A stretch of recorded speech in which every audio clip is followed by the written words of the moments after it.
consider that the government should respect and comply with the CFA's judgment, thereby fulfilling its positive obligation under Article 14 of the Hong Kong Bills of Rights, BOR 14. The administration emphasized that the CFA exercised its power of final adjudication in accordance with the basic law in the Samjiki case, rendering a lawful and constitutional judgment which is binding on the government. The government must respect and comply with the judgment made under the judicial system as has a duty to fulfill the positive obligation. Many members have opposed the legislative proposal, expressing strong concerns about the potential impact on the proposed alternative framework could have on Hong Kong's current one husband, one wife, one man, one woman marriage system. They have pointed out that while the administration has emphasized that the registration regime for same-sex partnerships is not equivalent to same-sex marriage, it may be perceived by the society as a de facto recognition of same-sex marriage. This could even trigger further demands from same-sex partners seeking marriage-related rights, thus having a profound impact on Hong Kong's current family values and social ethical system. The administration reiterated that the registration regime proposed in the bill only recognizes same-sex partnership under the law of Hong Kong based on eligible applicants' registration of such partnerships outside Hong Kong, and provided that other conditions are met. This in no way means that such same-sex partnerships have the legal status as marriage in Hong Kong. The government will strictly adhere to the basic law by maintaining one husband, one wife, one man, one woman as the only legal marriage system in Hong Kong's special administrative region.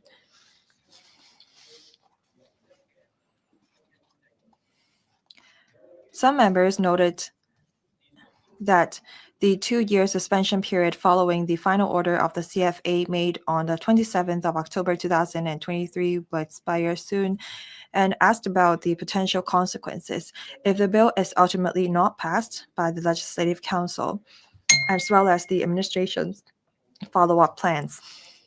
The administration responded that assuming that the bill introduced by the government is not passed by the Legislative Council by the end of the suspension period, CFA's judgment remains valid in principle, and the government still has a continuing legal duty to make every effort to fulfill this obligation.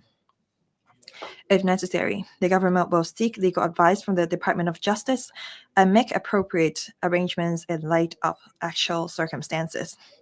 Certain members propose that the government address the core rights of same-sex partnerships through non-legislative measures, such as administrative arrangements, amendments to existing legislation, or enabling individuals to provide prior instructions or authorizations to address practical issues, such as hospital visitation or handling of remains, thereby avoiding systemic changes. The government responded by saying that the CFA's ruling specifically mandates the establishment of an alternative framework to provide legal recognition to same-sex partnerships. Administrative means or authorizations alone would not suffice to create a legally recognized and binding framework. Some members expressed concern that the use of the term same-sex partnership in the bill's title and provisions might cause confusion with same-sex marriage. The government explained that the term same-sex partnership was adopted from the CFA's judgment in the Samjiki case as a novel legal concept in Hong Kong.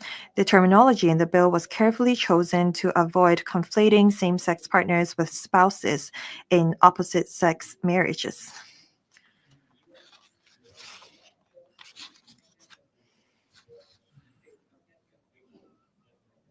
Regarding the conditions for registration of same-sex partnerships, members noted that one of the conditions is that there is a valid same-sex partnerships registered outside Hong Kong between the parties.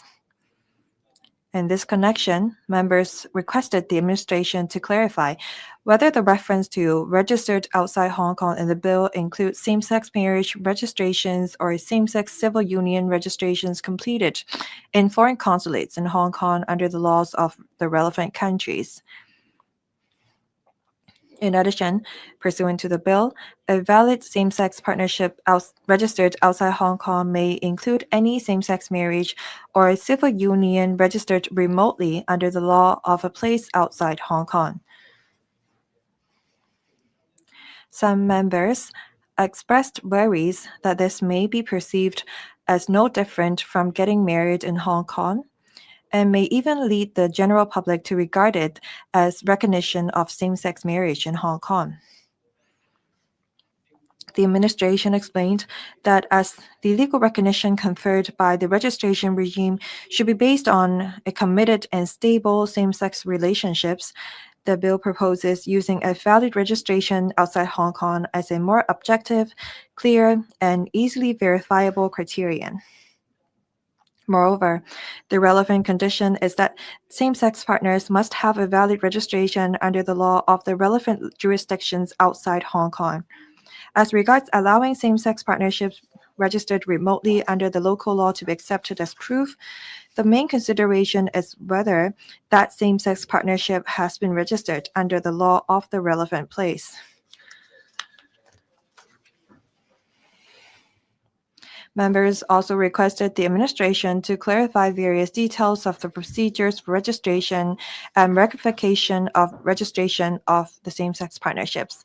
Some members are concerned that if same-sex partners who have already registered in Hong Kong dissolve their overseas same-sex marriage but fail to notify the Hong Kong authorities, whether they will continue to enjoy the relevant rights under the registration of same-sex partnerships. The administration pointed out that the bills provided that if the same-sex partnership registered outside Hong Kong has ended, the parties to the relevant registration or one of them must notify the registrar in writing of the relevant circumstances within 6 months. Failing which, the parties to the registration should each commit an offense and be liable on a conviction to a fine at level 3. The administration added that upon passage of the bill, it will publish the relevant forms and provide clear guidelines through a dedicated website. In response to the recommendations of the legal advisor to the Bills Committee, the administration will make 2 textual arrangements to Schedule 1 of the bill. The Bills Committee supports the relevant amendments. President, here is my personal views on the bill.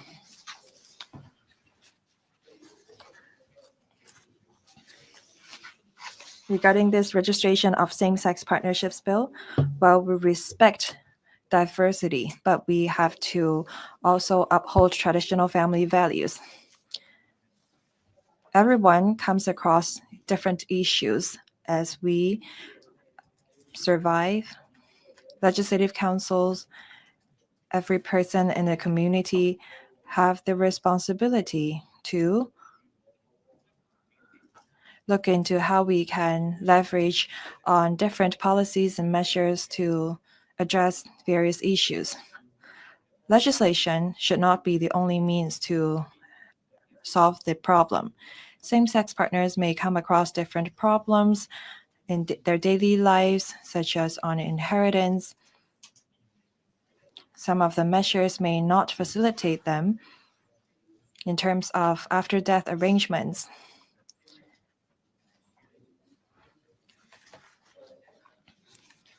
On hospital visitation arrangements, while some hospital may limit same-sex partners from visiting their partners in the hospitals if they are not direct relative. But as I said, we can adjust our policies to address the issues. I see that many social welfare organizations and hospital authorities are trying their best to cater to the issues faced by same-sex partners. Legislation is not the only way for us to establish a registration regime for same-sex partnerships. This piece of legislation may cause severe consequences. Many people, many organizations have debated on the same topic. There could be controversy and disputes. During consultation of the bill, we received over 10,000 submissions. Over 80% of them said that they oppose to the framework. I think that this shows that members of the public are concerned about the consequences of the framework. Many of them oppose to the registration regime. Hong Kong all along uphold this principle of one husband, one wife, one man, one woman marriage system. This registration regime affects our traditional legal marriage system, and this may in turn make people believe that the registration regime is a de facto recognition of same-sex marriage. And this will deal a blow to our traditional family values. And the understanding of a family may be hampered for our next generation. We respect diversity, but we have to uphold our bottom line for the stability of our city. Thank you. Mr. Kenneth Leung. Thank you, Deputy President.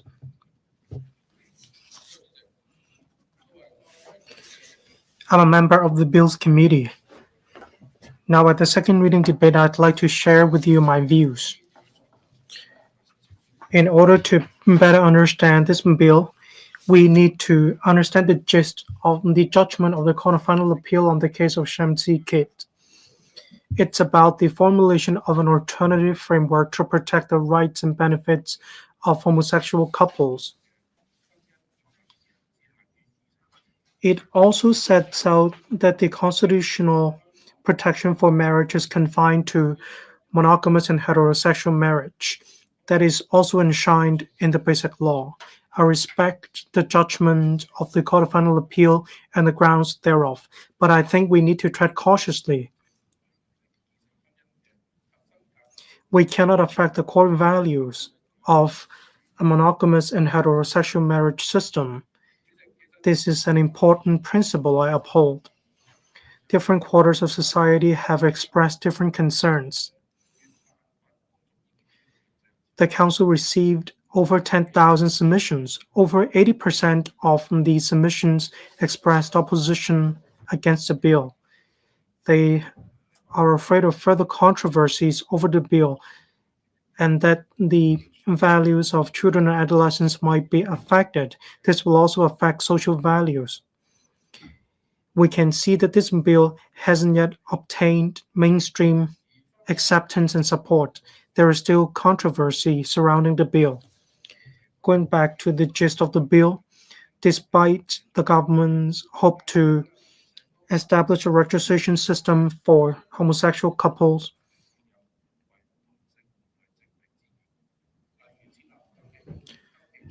there is the setup of a registry, registrar, and so on. The formalities are substantially the same as the existing marriage. This will lead to public misunderstanding that Hong Kong accepts homosexual marriage and it is treated the same way as heterosexual marriage. The registration and operation are quite passive under the bill. Say homosexual couples need to first register outside Hong Kong before they can register in Hong Kong. But then it is actually quite difficult for us to implement supervision and approval for overseas registration. We can only rely on paper documents to do so. For remote registration, it's also proposed to be recognized, and this is quite lax when it comes to the approval criteria. When it comes to the deregistration of the marriage, same-sex couples will have to declare to the administration within 6 months. I don't quite understand why we need to be quite lax in this system. If the registration system will be legally binding, well, I think this is not comprehensive enough. In Hong Kong, we have been implementing the monogamous and heterosexual marriage system for long. This marriage system is between a man and a woman. It comes with important functions such as having offspring. It has an important role to play when it comes to the marriage between a man and a woman in the sense that it will build a society. Now, we don't have mainstream consensus on the bill. Therefore, I think it is not appropriate for us to implement this bill at this time.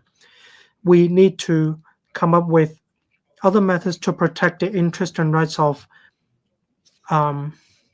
homosexual couples, say power of attorney in areas such as hospital visits and so on. This is a more pragmatic approach. This will also lead to fewer controversies. Hong Kong is an inclusive and diverse society. We respect freedoms as well as human rights.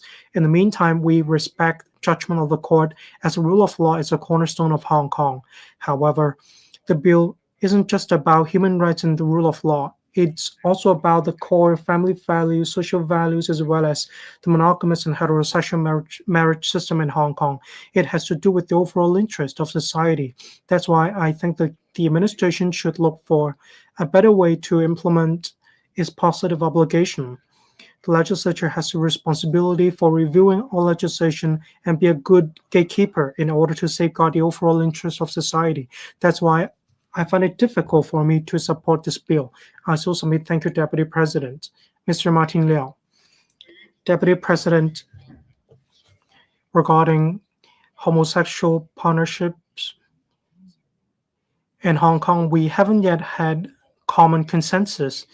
Different parts of the world have different social values, religious belief, and so on.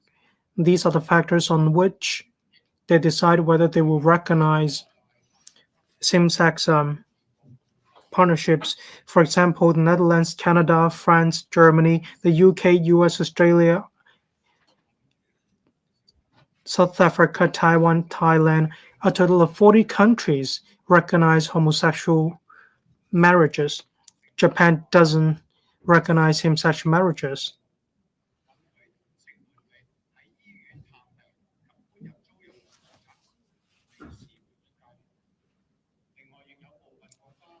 Some countries, on the other hand, don't recognize same-sex couples.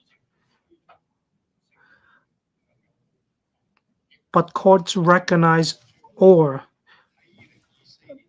promote the protection of some legal rights of homosexual couples. Say the top court of South Korea in 2024 recognized same-sex couples when it comes to the public health front. In 2024, India instructed all the banks regarding the registration of same-sex partnerships bill. It is to implement the positive obligation as ordered by the Court of Final Appeal in Shamsi Kit versus Secretary for Justice. There is a ruling of 3-2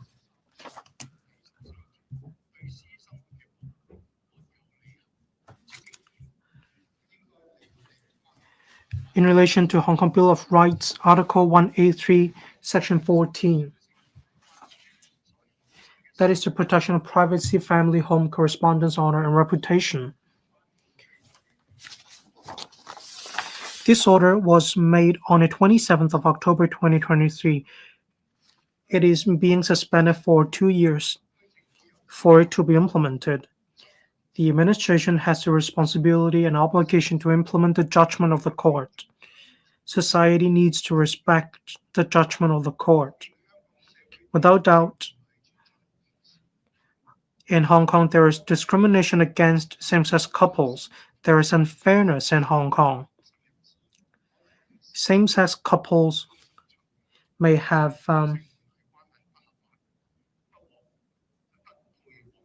interference in relation to their protection of privacy.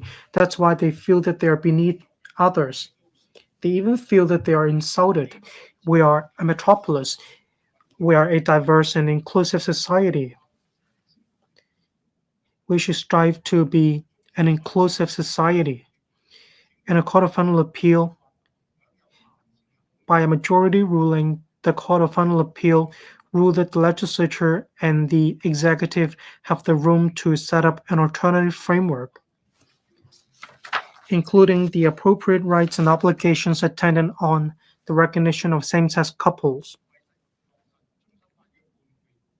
In order to implement the judgment of the Court of Final Appeal, we need to meet the basic social needs of same-sex couples in Hong Kong. The bill proposes that same-sex couples enjoy different interests and benefits, including registration, deregistration, the handling of after-death arrangements, and so on. I believe the bill is all about the basic social needs. It has recognized or taken into account different opinions on this issue. An overall balance have already been struck in order to seek support of different quarters of society. At the same time, I understand different people in society in Hong Kong are afraid that the marriage system in Hong Kong will be rocked. The marriage system has been set up in Hong Kong since 1971. All judges in a Court of Final Appeal agree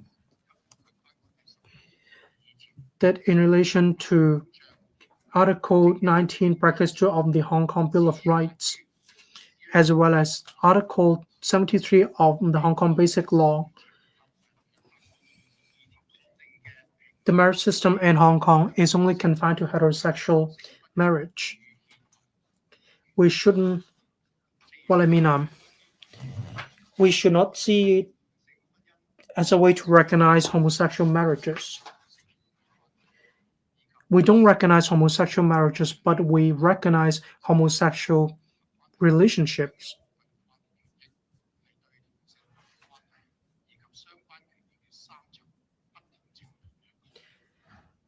These are different layers of recognition.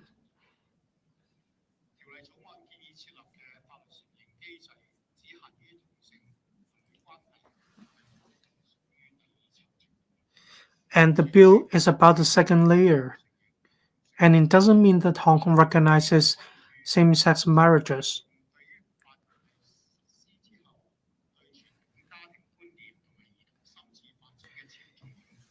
That being said, we need to express concerns over the possible impact on core family values and the possible psychological development of children. It is a worry that if we set this precedent, would be opening a Pandora's box or opening the floodgates. And I believe there are actually reasons for this worry. Therefore, I need to emphasize we shouldn't challenge the bottom line and the mainstream values of Hong Kong. I support the bill. Thank you. Mr. Holden Chow. President, I speak on behalf of the DAB. The DAB strongly oppose the registration of the same-sex partnerships bill. First of all, the DAB reiterates that we respect different sexual orientations. We do not discriminate against any people of any sexual orientation. We do recognize that we have to address the issues faced by same-sex partners on, say, medical visits and estate inheritance. We are of the view that through administrative arrangements, we can solve these problems. However, the registration of same-sex partnerships bill will deal a blow to our one husband, one wife, one man, one woman marriage system. This is a de facto recognition of same-sex marriage. This is against our traditional values, and this will impact the family values of our next generation.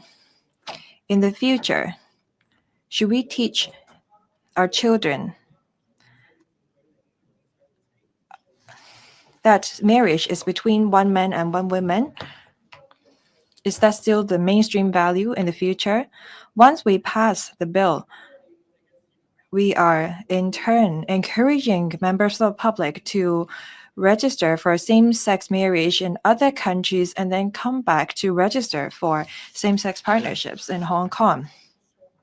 Since the CFA has delivered the judgment, we've received many feedback from the people, which include schools, parent associations, religious bodies. They are very worried about the judgment. When the administration tabled this bill into the LegCo, many people expressed their strong objection. When the administration consulted the public on the bill, the LegCo received over 10,000 submissions. Over 80% of them said that they opposed to the bill. This shows that the mainstream opinion of Hong Kong is that we should respect a one husband, one wife, one man, one woman marriage system. Hong Kong is a Chinese society. Our traditional family values are deeply rooted in our culture. We'd like to reiterate once again that we respect the sexual orientation of everyone. I think that through individual measures and arrangements, we can address the problems that they face on their day-to-day life. This topic that we are discussing today is very controversial. We don't have a consensus in Hong Kong to uproot our traditional values. We have the obligations to gatekeep our traditional family values. The judgment delivered by CFA has an adverse impact on our traditional values. Since the 2013 judgment, the government did propose a legislative proposal to address the judgment. However, in 2014, the legislative proposal was not passed. So this shows that the LegCo has the role to uphold traditional family values. The court has the role to interpret laws in Hong Kong, but LegCo is the body to pass any laws. In 2013, the judge and Andrew Clark said that the administration is the one to implement the alternative framework. If this registration of same-sex partnerships bill is passed, then it will be equivalent to opening a Pandora's box. It will unsettle our traditional family values and spark further controversy in our community. So we're of the view that we should not pass this registration of same-sex partnerships bill. We strongly oppose to it. I so submit. Ms. Carmen Khan. Thank you, Deputy President. The administration said that by introducing the registration of same-sex partnerships bill, the government can implement the judgment. I read the judgment in detail. The CFA ruled that in accordance with Article 13 and Article 19, Bracket 2 of the Bills of Rights of Hong Kong, the constitutional rights of marriage is limited to opposite-sex marriage. As a result, we don't have to establish a marriage system for same-sex partners. On the other hand, the CFA, by a majority of 3-2, allowed the appellant's appeal and held that the failure of the government to fulfill its positive obligation to establish an alternative framework and to provide appropriate rights and obligations appellant on such recognition violated in appellant's BOR 14 rights. The suspension period lasts 2 years. This shows that the administration has flexible margin of discretion to devise details of the regime. This shows that the CFA understand the complications entailed in the regime. President, I'd like to talk about this bill in 3 different areas. First, there is great controversies on the legal point of view among the community. In an article published by the CFA judge says that the ruling applied to samjikit only. This is a views expressed by the judge on the BOR 14, and he is of the view that the ruling is flawed. The administration said that declarations of the CFA does not entail an order, is not legally binding on the government or the Legislative Council. There's no details as how the positive obligation should be fulfilled.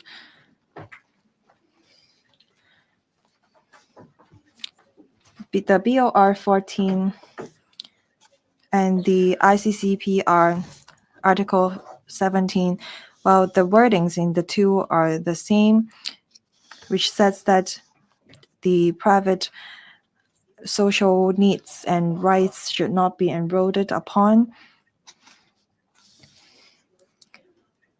Article 8 entails a positive obligation, but for Article 14, they're about prohibition. What does it mean? It means that if the rights is encroached upon, then there should be legal safeguard. It does not mean that the government has to legislate to recognize any form of partnership.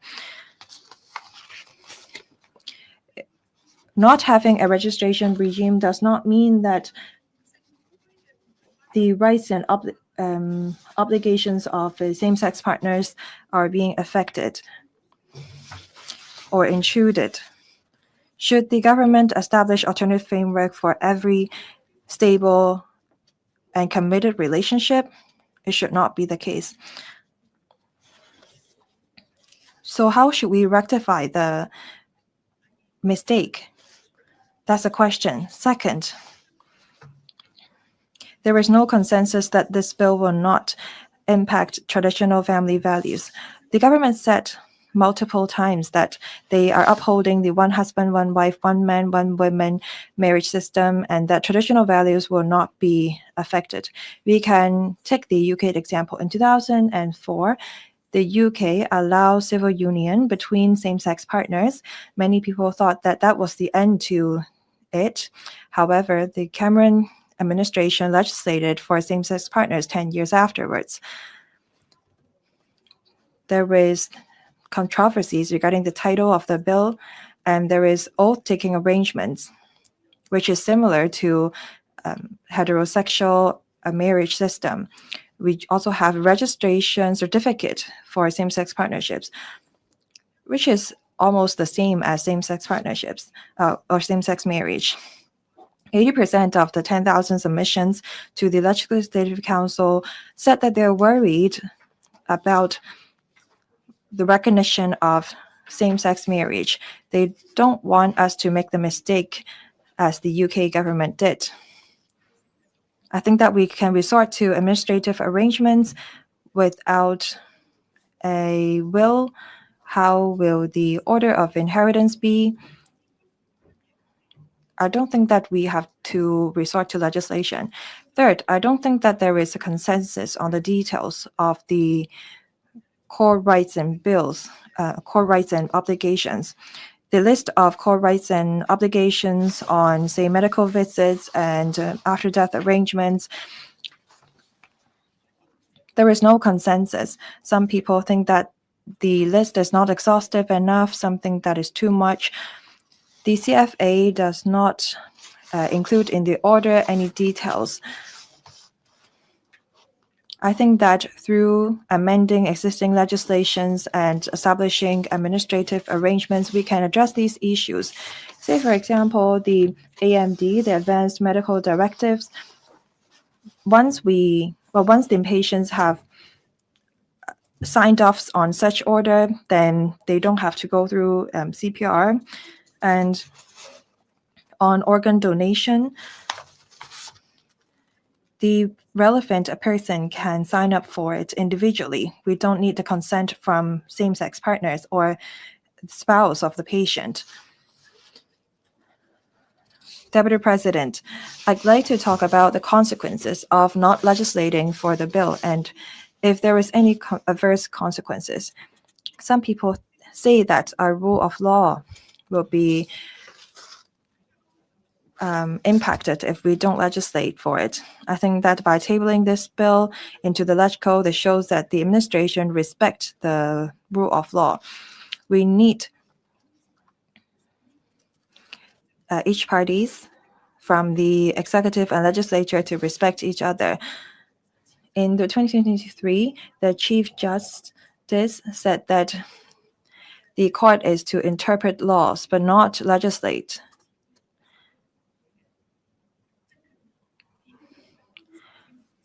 Another judge said that executive is not the slave to the judiciary.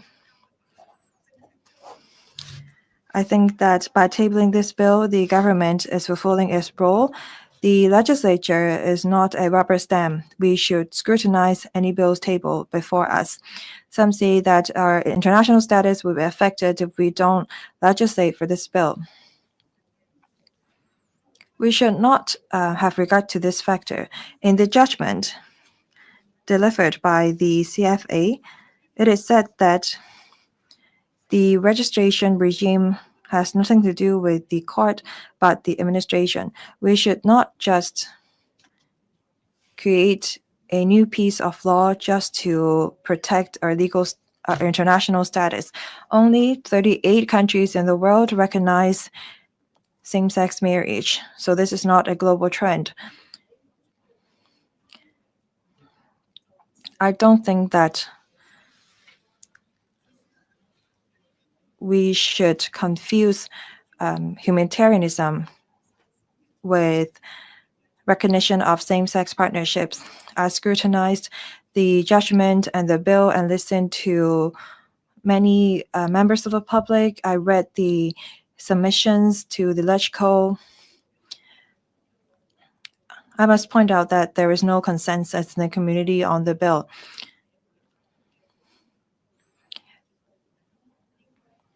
I don't think that this is the road that Hong Kong should take as opposed to the bill. Lastly, under one country, two systems, the legislature, the judiciary, and the executive must respect one another. I think that everyone should respect the outcome of the LegCo voting. Thank you. Dr. T. Chi Yun, Deputy President, according to my understanding of traditional marriage and also my aspiration for social harmony, I take a conservative view on the bill, and I raise my concern from a sensible perspective. Now, as a representative of a Christian community, according to the Bible, God created man and women. The traditional union between a man and a woman is an arrangement designed by God. So I do not agree with same-sex marriage, but I respect the choices of individuals. In my own circle, I have friends and relatives who are homosexual people, and we also embrace them. According to Christianity, only God has the right to judge others. No mere mortals can render judgment on others. Our roles are to care for each individual with compassion. We have to understand their needs and their struggles rather than reject them and criticize them. I think Christians should take a scientific perspective and take a liberal views on human behavior. We need to listen to the stories and experience of homosexual people and understand their choices and their lifestyle. Compassion and love is our paradigm. Concerning this bill, the government has received a lot of submissions, and more than 80% of the views are against the bill. They are in the majority. However, according to recent survey, there are more support for homosexuality or gay partnership. According to a CUHK survey in 2023, compared with the last decade, there has been significant changes in public view towards same-sex marriage. More than 60% of the public gave support to same-sex marriage. Only 3% were against, and only 70% were against, and 23% were neutral. Now, in 2013, only 38% of the public supported same-sex marriage. As representative of the people, we have to give importance to these views. Our responsibility is to strike a balance between different views to avoid social division. I do not support the bill, however, concerning the facilitation arrangements for same-sex partners in terms of healthcare and financial arrangements. These are real needs. We need practical alternative arrangements to cater to these needs. Considering the interests of different groups, we suggest, 1, we need to enhance the arrangements of power of lasting attorney so that same-sex partners can resolve practical needs like visitation and financial arrangements through legal contracts. With that, we do not need to change the marriage system. Second, we need to step up anti-discrimination education in the public. Through more anti-discrimination workshops, we should enhance the inclusivity in society and prevent discrimination. 3, we need to have a cross-sectoral communication platform comprising religious leaders, social workers, and homosexual groups. Through communication, we need to address the actual needs and challenges faced by the gay community. Members and friends, no matter what our values are, we should not label ourselves as progressive or conservatives. We should have care for everyone. Some attach importance to traditional values, some attach importance to protecting the weak, some are more eager to see progress. Now let's show compassion to others' needs and aspirations and find a middle ground. Real social progress should be premised upon mutual respect and inclusivity, rather than forcing either side to swallow an arrangement which is against their core values. Now, I hope that Hong Kong can become a place which offers protection to the minority while embracing diversity and inclusivity. Let's put down our discrimination and show love. Thank you. Dr. Tan Yuehan. Thank you, Deputy President. Same-sex partnership bill has caused a lot of concern since the first reading. There has been a lot of backlash. Now, the government stressed that it is to find the greatest common ground by the bill. So the government hopes that the bill will be supported by the LegCo. However, from the submissions, 80% out of the 10,000 submissions were against the bill. I understand that there are lots of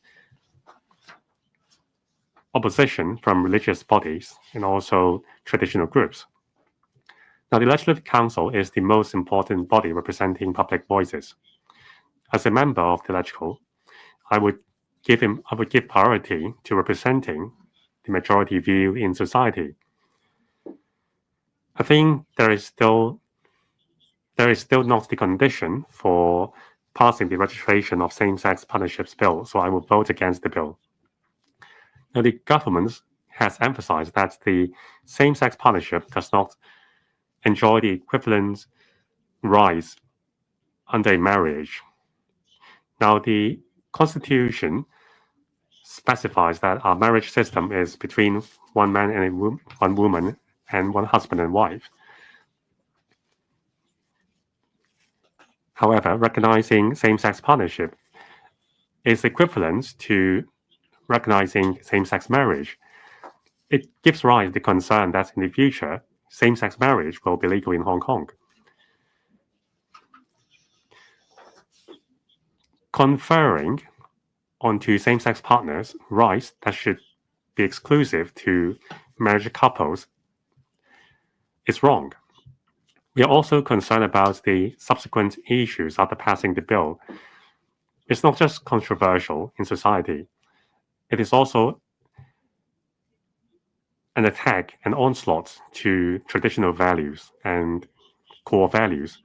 According to international experience, legalizing same-sex marriage may give rise to lasting social division. If we step across this threshold, there may be more emerging legal disputes. For example, there will be calls for giving more rights to gay couples, which only married couples enjoyed. It will also give rise to raising of children and the related problems. Now, in the West, society has been drifted apart because of confrontation between different groups. We need to guard against this happening in Hong Kong.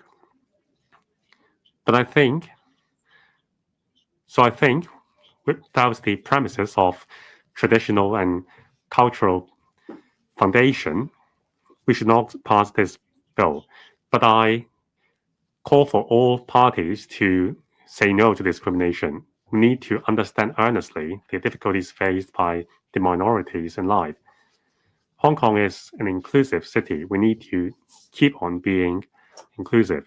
So even if the bill is not passed, I think we need to establish other alternative arrangements to cater to the need of same-sex partners, for example, medical healthcare and afterlife matters. They should be given the right to handle these matters on behalf of their same-sex partners without disrupting our traditional marriage system. So I speak against the registration of same-sex partnerships bill.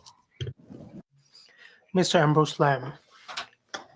Thank you, Deputy President.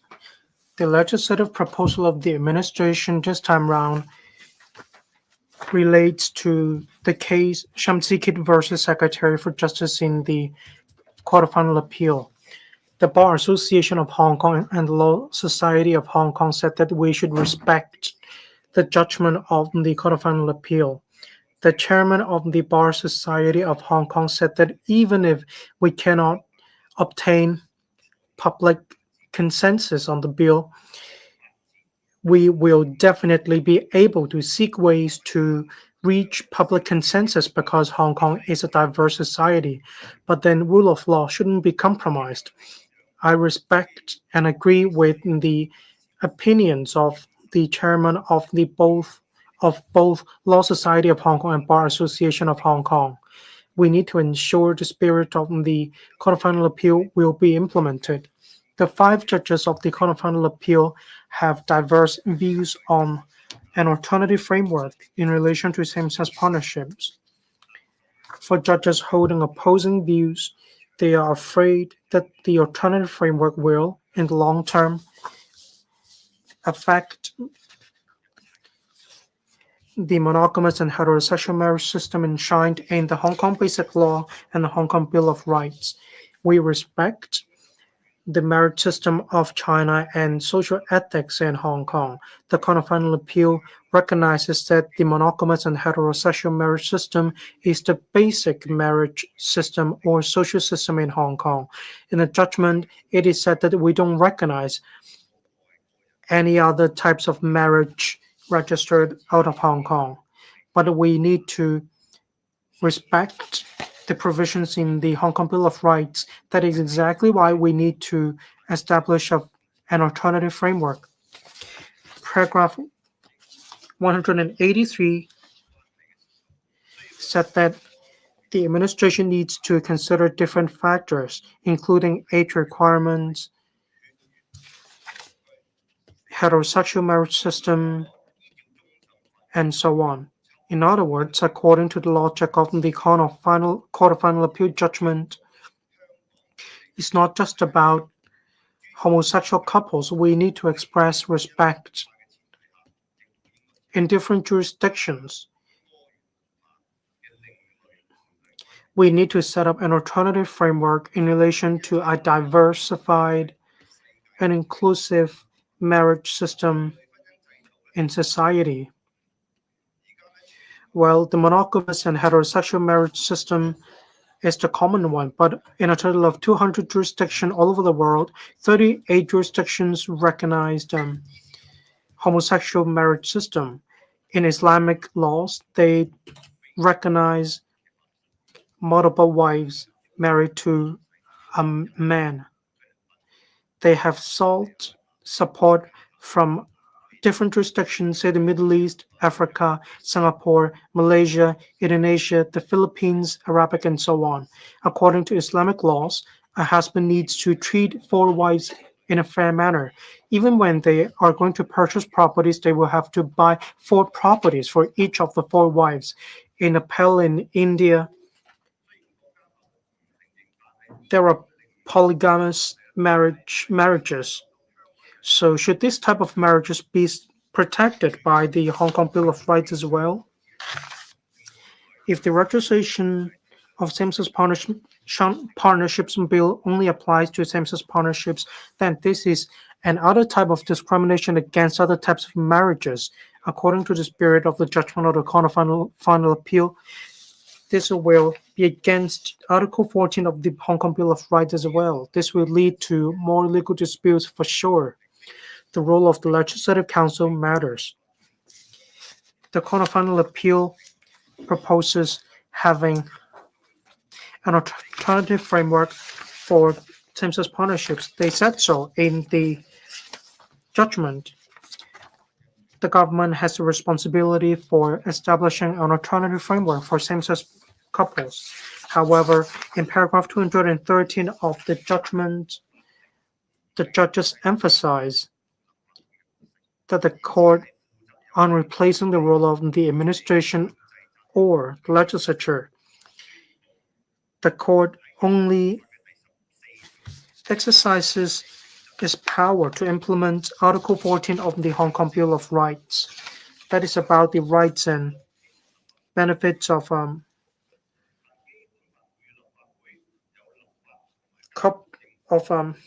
human rights. The Legislative Council has the responsibility for monitoring the administration. It is not a rubber stamp. The judiciary has no right to interfere with the power and decision of the council. We have different practices and systems. Since the handover, the Chief Justice of the Court of Final Appeal said time and again in judgment, judges don't take into account political factors. But the council is different from the court. We must take into account political factors whenever we vote. Public views are one major foundation of political factors. Geopolitical tensions are tied to present.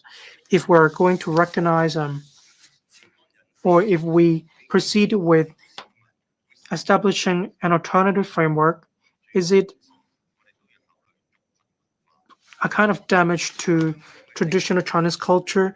We will have to take into account ethics in Hong Kong as well as the normal birth rate in Hong Kong as well.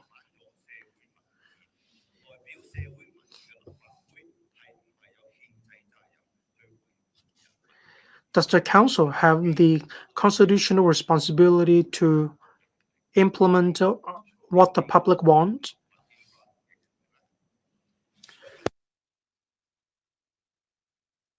If the council votes down this bill, it shouldn't be considered a constitutional risk or constitutional crisis. It shouldn't be considered damaging the rule of law either. It is actually an embodiment of democracy of Hong Kong. There are a total of 89 legislators in the council right now. We have been voted by members of the public in Hong Kong.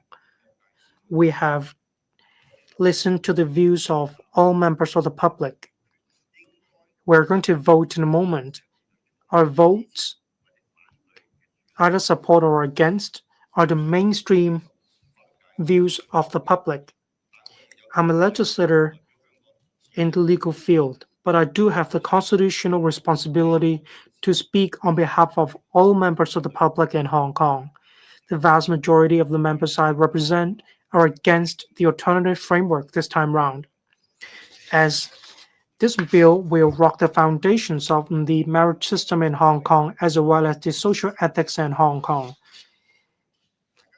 Whether members of the public are for or against this bill, we need to respect the basic law.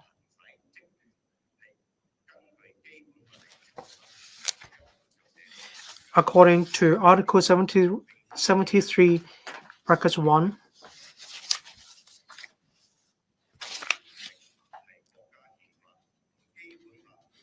we are given powers by our country.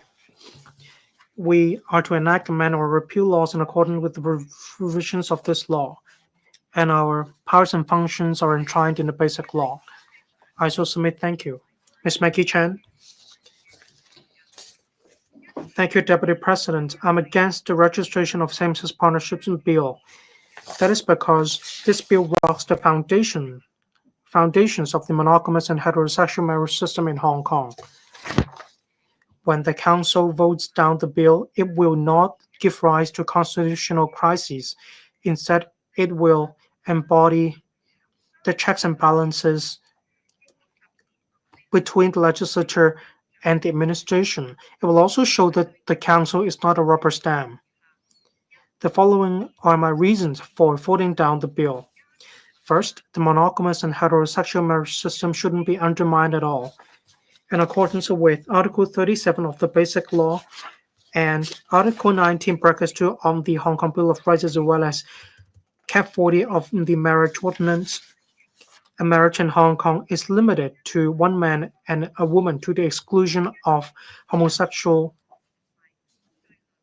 couples. It carries the fine Chinese traditional values and it emphasizes family values and family traditions. It is a cornerstone of social stability. The bill says that this is just an alternative framework.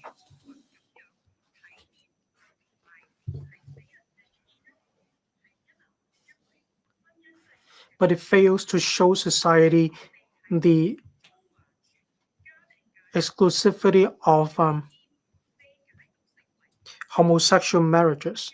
It may be interpreted as a recognition of homosexual marriages, and this is at odds with the monogamous and heterosexual marriage system in Hong Kong. With lack of public consensus, this would lead to diverse views in society. Over 80% of members of the public expressed clear opposition against the bill. If we bulldoze through the bill against public views, this will affect the values, traditional family system, and so on. This will even rock the foundations of society, and this will affect social harmony in Hong Kong.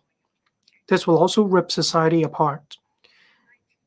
There are defects in the contents of the bill as well. It fails to pinpoint that the constitutional marriage freedom is limited to heterosexual marriages only, to the exclusion of homosexual couples. The provisions are ambiguous.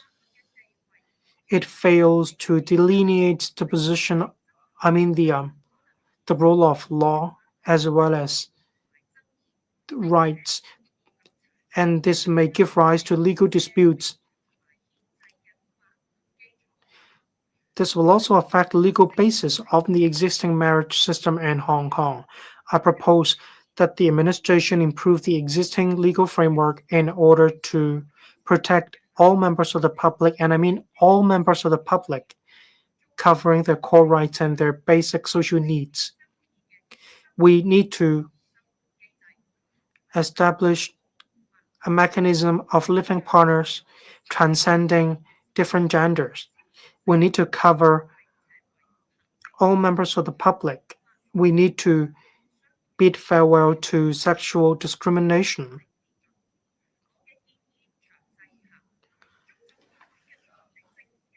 The judgment of the Court of Final Appeal rules that the Hong Kong government has the positive obligation to protect the core rights and the basic social needs of homosexual couples, including medical decisions and after-death arrangements. However, these demands aren't just confined to homosexual couples. In Hong Kong, a lot of members of the public aren't in ordinary family structures, but then they live together. Say quite a lot of singles in Hong Kong.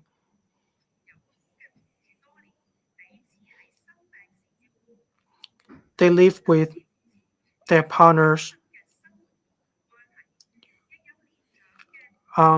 even when they are sick.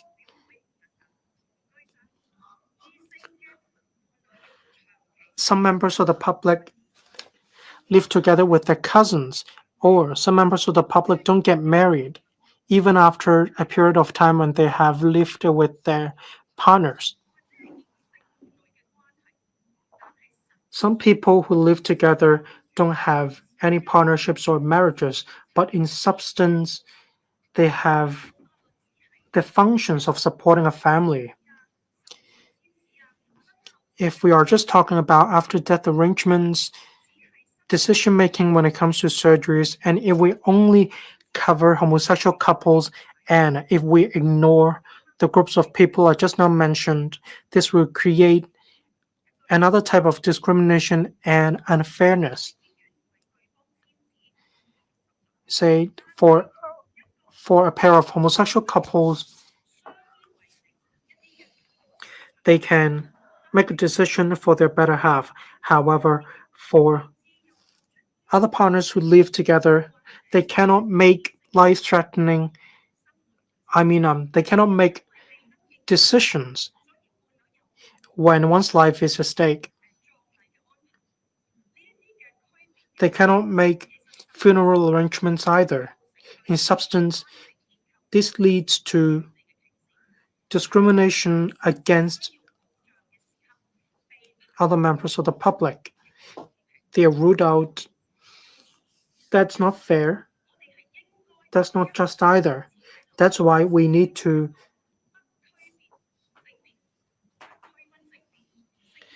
implement a framework transcending different genders and marriage status.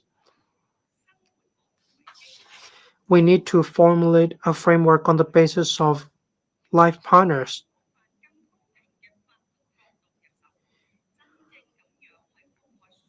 We need to cover all people who have actual needs and actual demands. This will help us bid farewell to discrimination. To this end, I propose to establish a framework transcending different genders, sexual orientations, or marriage status. We need to adopt a pragmatic approach in response to the needs of members of the public. We need to amend the ordinance surrounding the powers of attorney.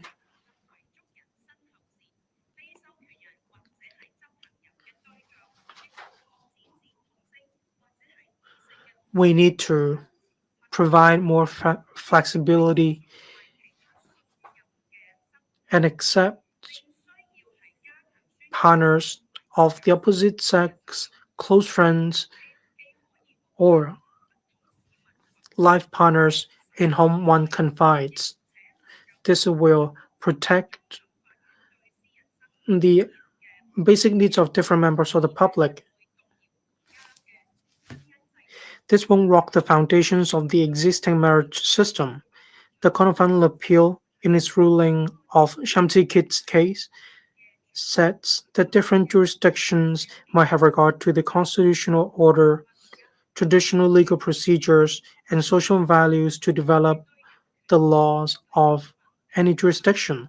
That's why the legislature has a right to act in accordance with the basic law, the Hong Kong Bill of Rights, to vote down the bill in question. This act is in line with the rule of law and the actual situation in Hong Kong. We have the principle of one country, two systems. If the Council votes down this bill, it doesn't mean that we are against the judgment of the Court of Law in Hong Kong. It's not a constitutional crisis either. Instead, we are just charging our functions and responsibilities. It is an embodiment of checks and balances. It also shows that the legislature is not a rubber stamp. We're living in a metropolis. We are an inclusive and diverse society. We need to protect different social values, family values, and we need to safeguard the monogamous and heterosexual marriage system in Hong Kong. It has irreplaceable function in Hong Kong. That's why I categorically object to this bill. I so submit. 討論同性 Ms. Yonghua Yan. Thank you, Deputy President. I understand that this piece of bill is of great concern in the community. And this is about our social values. Just now, Ms. Maggie Chang talked about a living partners registration regime. I support that. If the title of this bill is renamed Registration of Living Partnerships Bill, then I believe that most of us would support it. We want a more harmonious society, and we see the different needs of different parties in Hong Kong. That's why we have this bill. We are a diversified and inclusive society. However, we have to uphold our traditional family values and maintain our mainstream values. So I'd like to talk about the legislative and legal point of view of the bill and the problems and issues faced by different parties in the society. I hope that we can look at this bill in a more humane manner. This bill has no intent to uproot the one husband, one wife, one man, one woman marriage system. As said in the judgment delivered by the CFA, the constitutional rights and freedom of marriage is limited and confined to opposite-sex marriage and does not extend to same-sex marriage. In other words, the bill is not to legislate for same-sex marriage, but to establish an alternative framework for legal recognition of same-sex partnerships and to address the issues faced by some people on their day-to-day life. Regardless of our personal values, we must recognize the fact that there are a group of people who have registered for same-sex marriage in other countries. They live with one another for a long period of time. They are faced with actual difficulties on their day-to-day life. The rights and obligations covered by the bill is very limited. The bill has not made any adjustment to the distribution of estate. It does not include the estate rights of same-sex partners. And if necessary, the members of the public as same-sex partners will have to leverage on existing legislation to deal with inheritance issues. Same-sex partnership is not a de facto recognition of same-sex marriage. The bill only targets medical visits, after-death arrangements,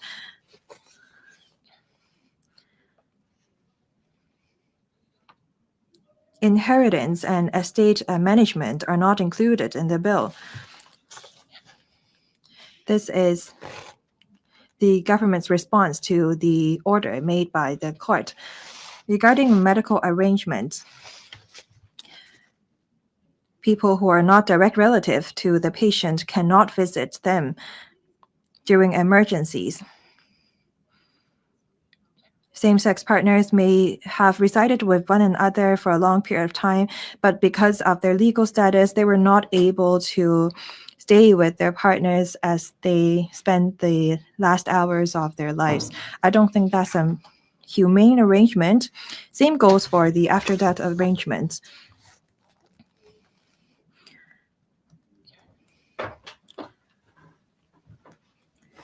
The same-sex partners may be ruled out from burying, cremating their partners.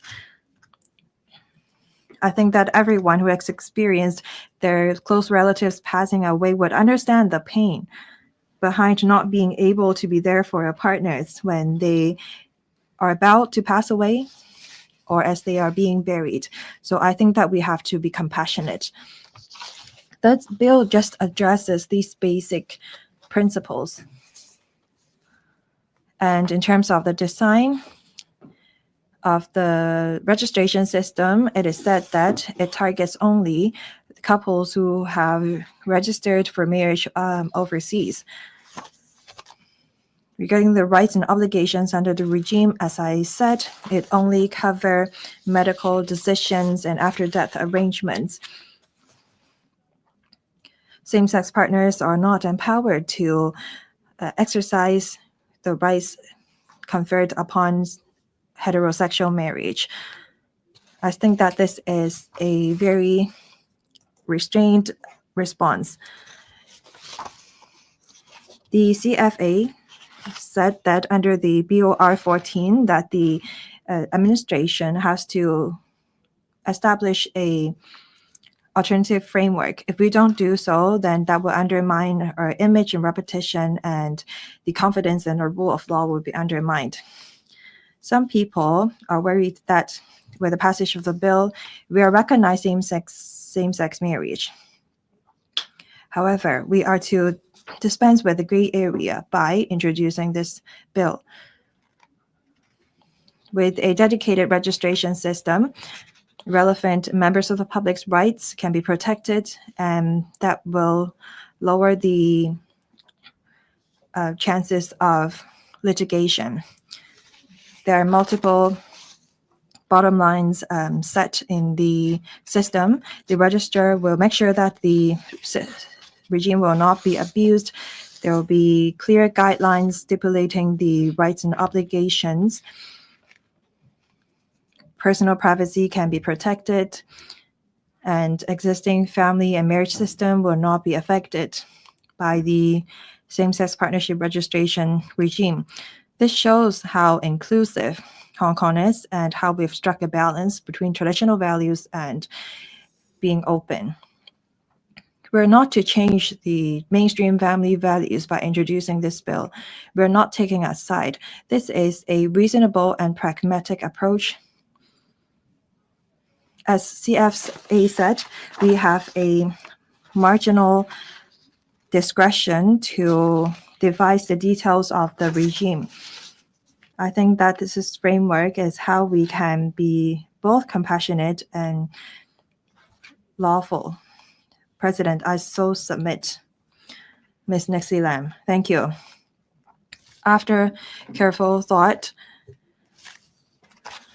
and much discussion with my party, I will object to the bill. I believe that the administration has spent much effort in drafting this bill. I respect the rule of law of Hong Kong, but as a Legislative Council member, I am not only obliged to support the administrations in the due execution of their duties, we have also the duty to scrutinize the implications of any bill tabled before us. President, the existing marriage system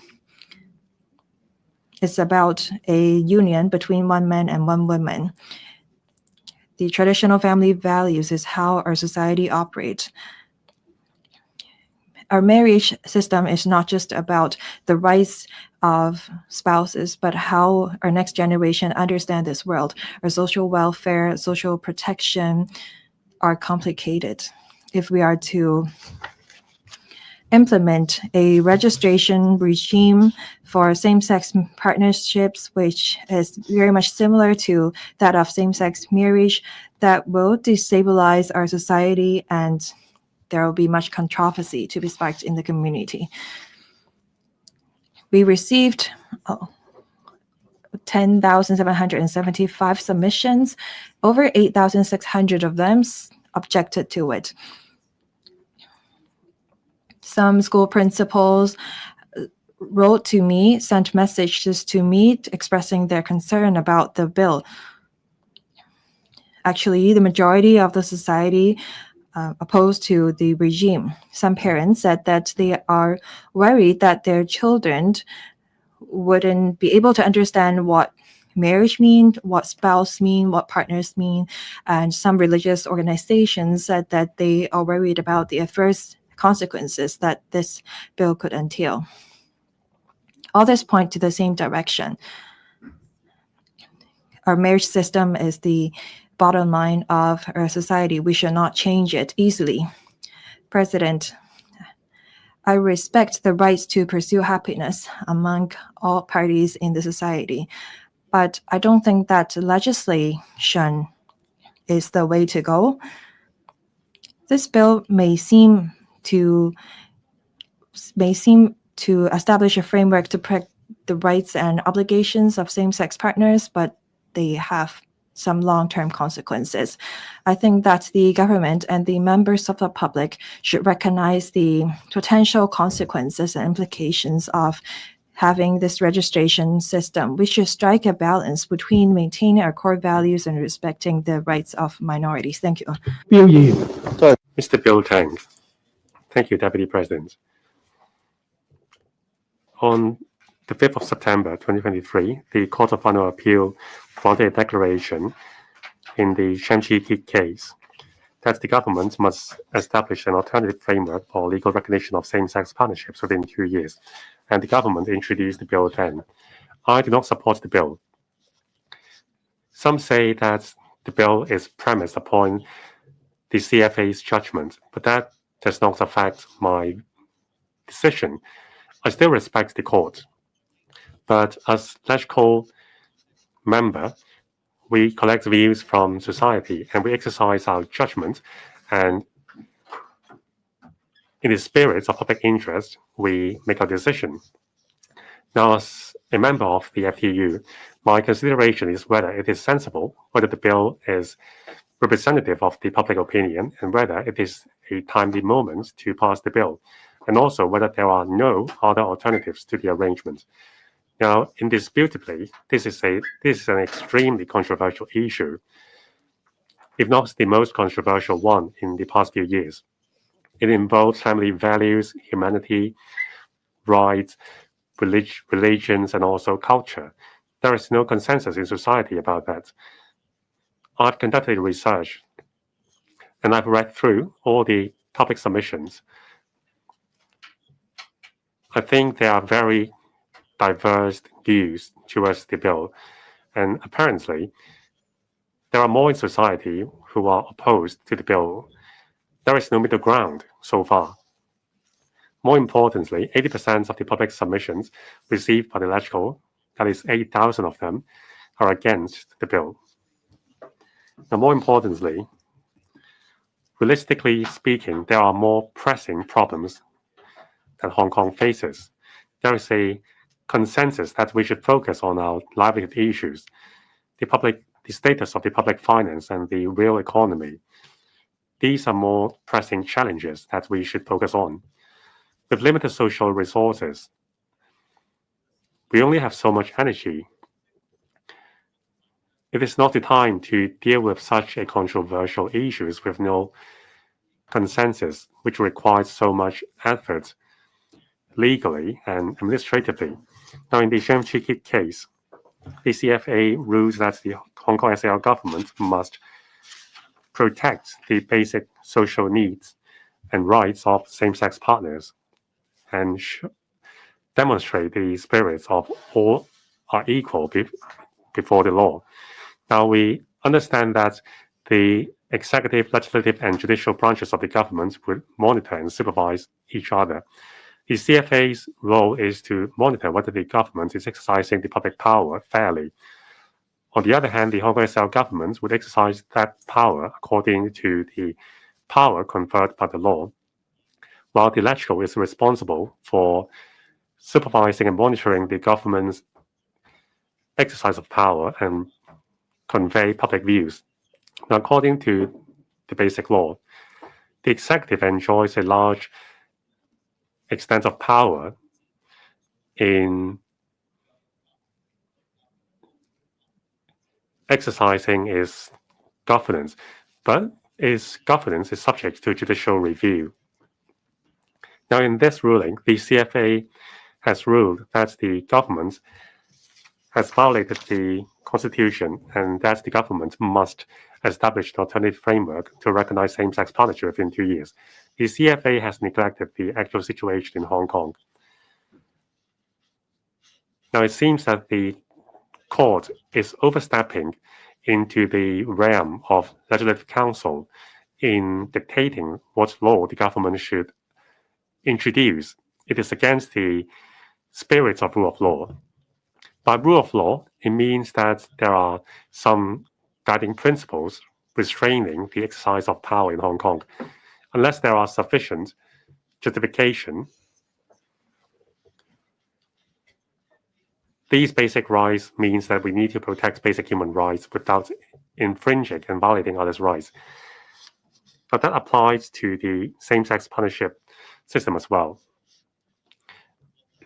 Now, if we legislate that some minority people can enjoy some power, and at the same time we are undermining the freedom or rights of the majority, then we need to be careful.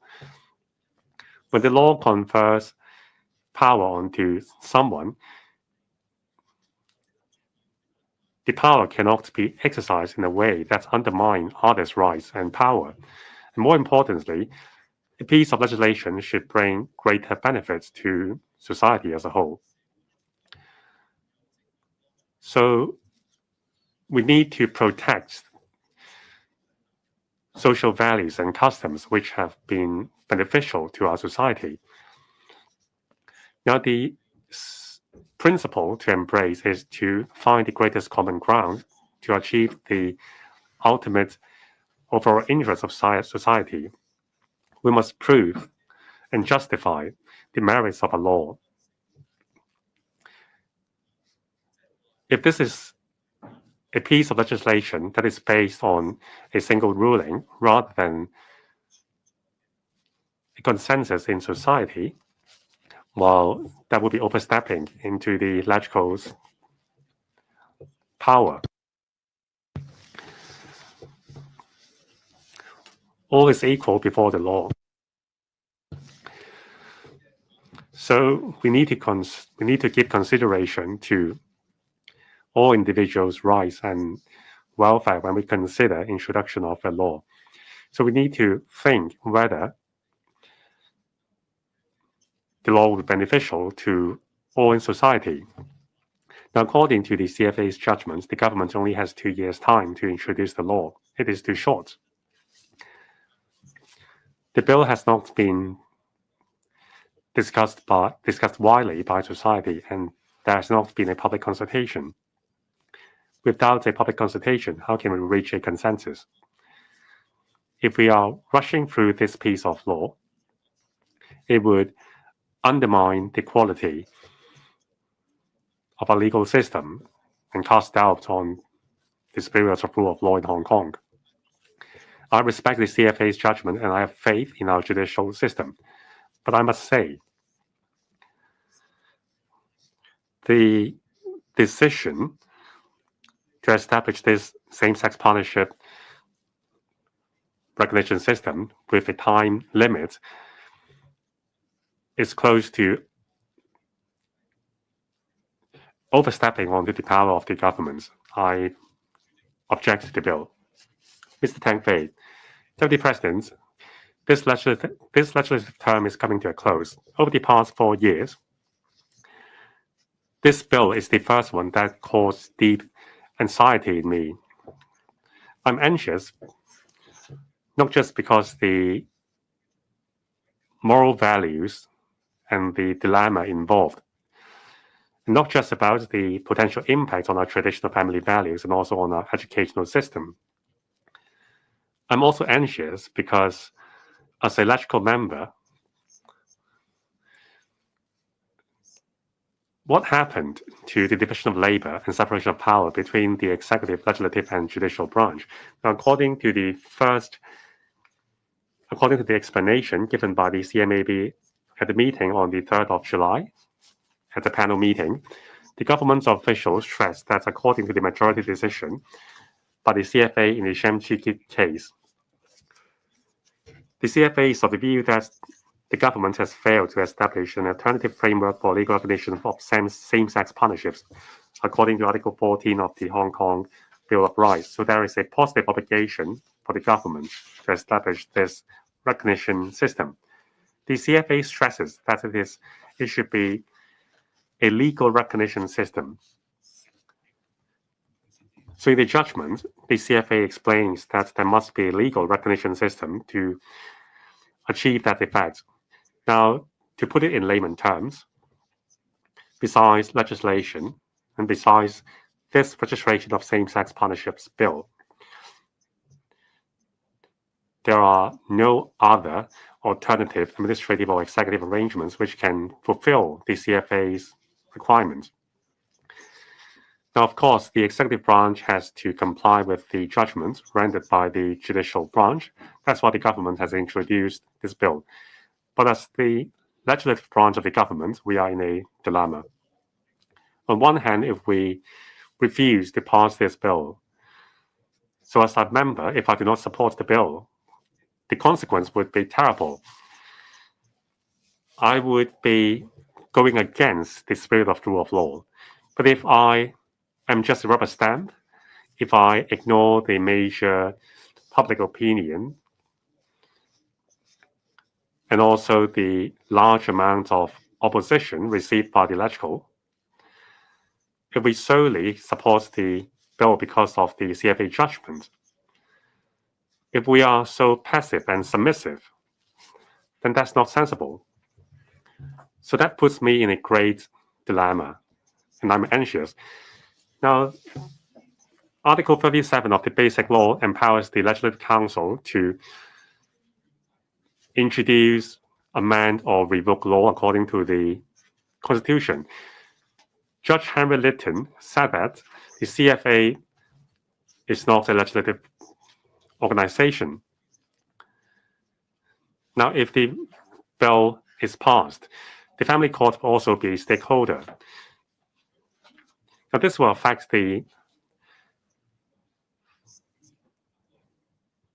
system in handling familial matters. So we are the gatekeeper. LegCo members need to consider the public opinion. Now, Hong Kong's constitutional order requires the synchronized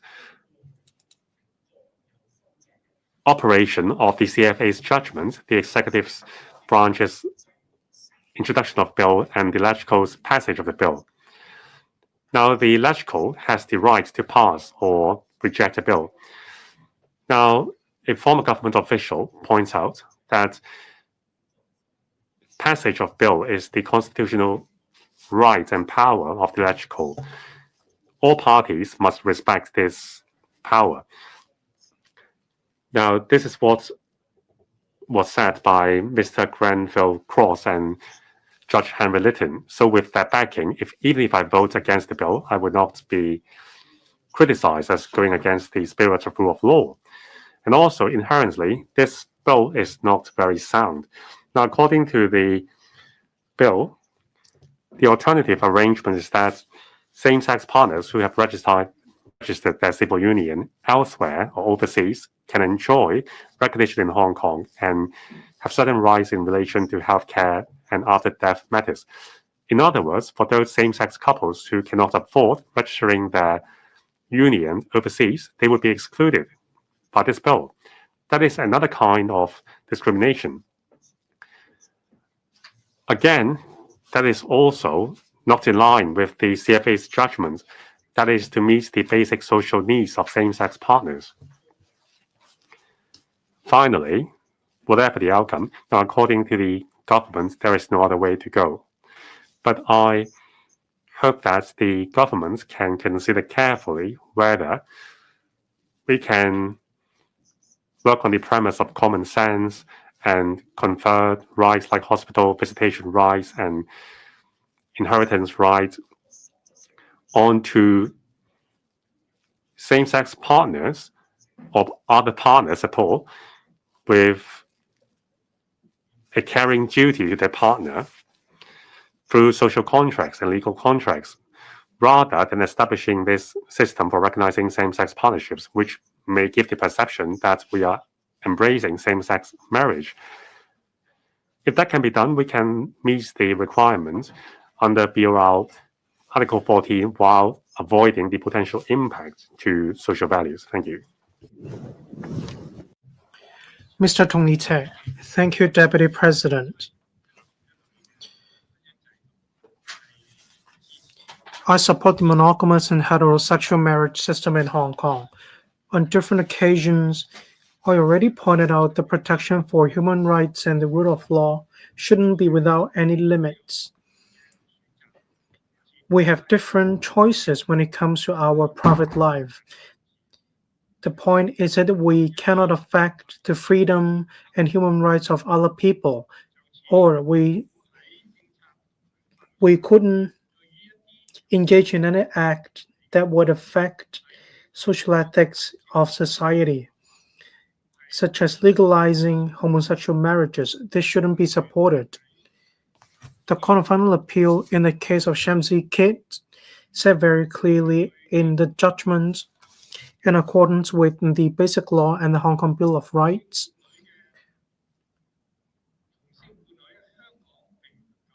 homosexual couples in Hong Kong cannot enjoy constitutional rights that heterosexual couples have. The Court of Final Appeal ruled that homosexual marriages registered outside Hong Kong would not be recognized in Hong Kong. At the same time, the CFA announced that the government has not implemented the positive obligation according to the Hong Kong Bill of Rights to set up an alternative framework for same-sex couples.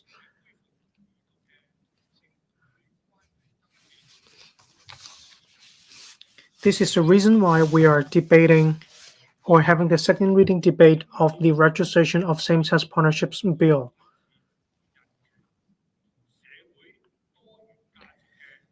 This bill embodies the respect for the rule of law and an inclusive culture in society. The judgment of the CFA points out that Hong Kong needs to offer some protection for same-sex couples. The government needs to implement the judgment of the court and proposes a framework within 2 years. This shows that the rule of law in Hong Kong is mature. In accordance with Article 37 of the Basic Law, the freedom of marriage of Hong Kong residents and the right to raise a family freely should be protected by law, and this is confined to heterosexual couples. This is the cornerstone of Hong Kong.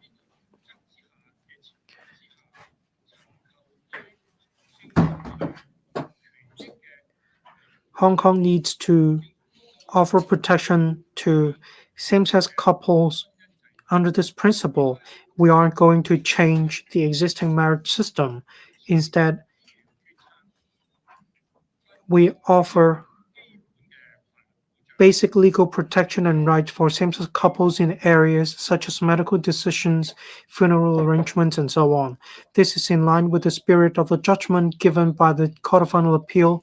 This also protects the marriage system enshrined in the Basic Law. It has struck a balance between the protection of human rights and maintaining the marriage system in Hong Kong. It is hoped that this will promote harmony and inclusivity of society. I'd like to say whether this bill will be passed by the Legislative Council, it doesn't mean the related personnel or organizations will give up on seeking even more protections and rights. I hope different quarters of society will promote a more equal culture, a more just society in Hong Kong in a more accommodating and rational manner. At the same time, we need to proactively uphold the monogamous and heterosexual marriage system in Hong Kong. I so submit. Thank you, Deputy President. I support the bill. Mr. Adrian Ho.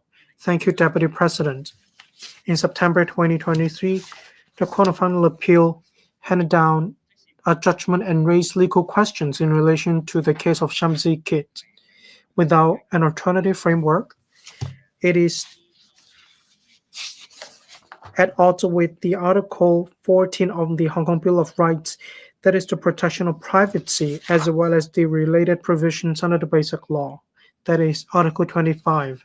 It is ruled that the government will have to implement an alternative mechanism within 2 years in order to offer protection or status for homosexual partners. Not long ago, the law draftmen of the DOJ said at a meeting of the Legislative Council that the government proposes this bill because it has to implement the judgment handed down by the Court of Final Appeal. That's why we are here to debate on this bill. Like other legislators, I have an important responsibility in the Council today. I'm going to cast a vote because I need to protect the core value of the Hong Kong SAR. As Mrs. Regina Ip said, we need to respect the judgment of the Court of Law in Hong Kong. Hong Kong is a metropolis. Hong Kong is an important gateway to the world of our country.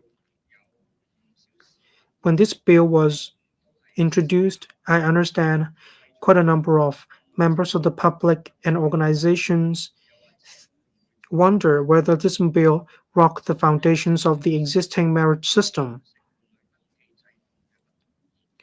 This has given rise to different views in society. In accordance with the marriage ordinance of Hong Kong, a marriage in Hong Kong is a voluntary union between a man and a woman.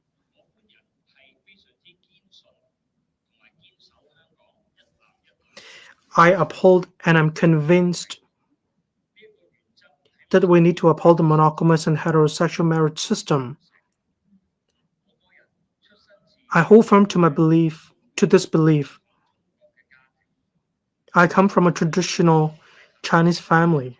I've been influenced by my family members. Together with my family members, we have been upholding the core family values of our family.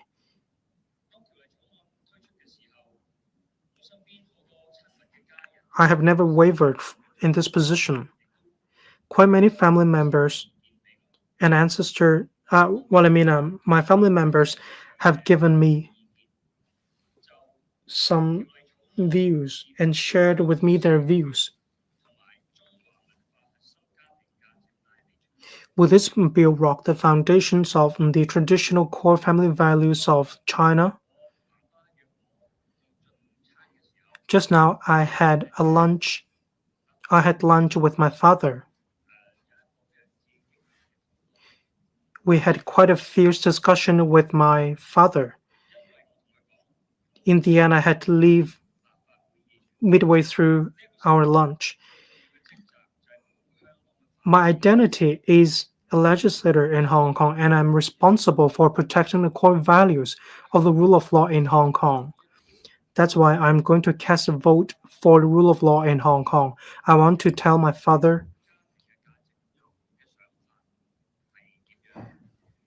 whatever my views, my values, or my family values, so what?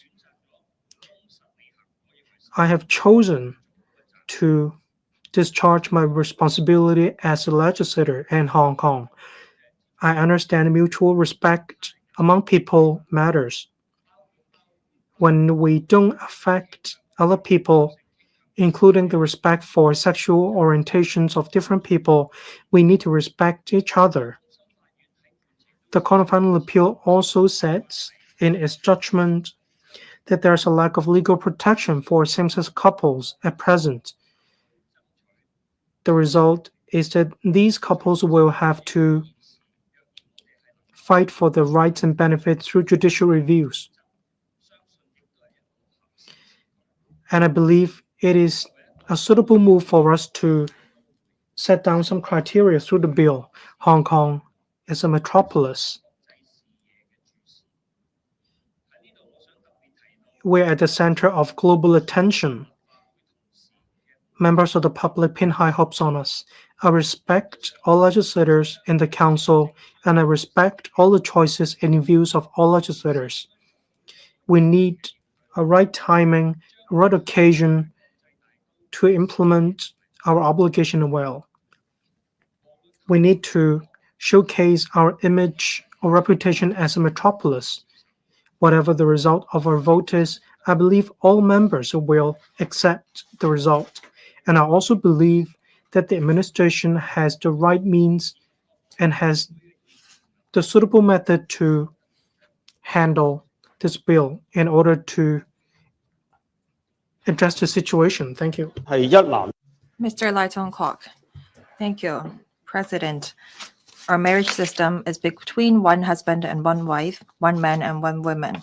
Both parties enjoy the rights and obligations enshrined under the Basic Law and the Hong Kong Bills of Rights.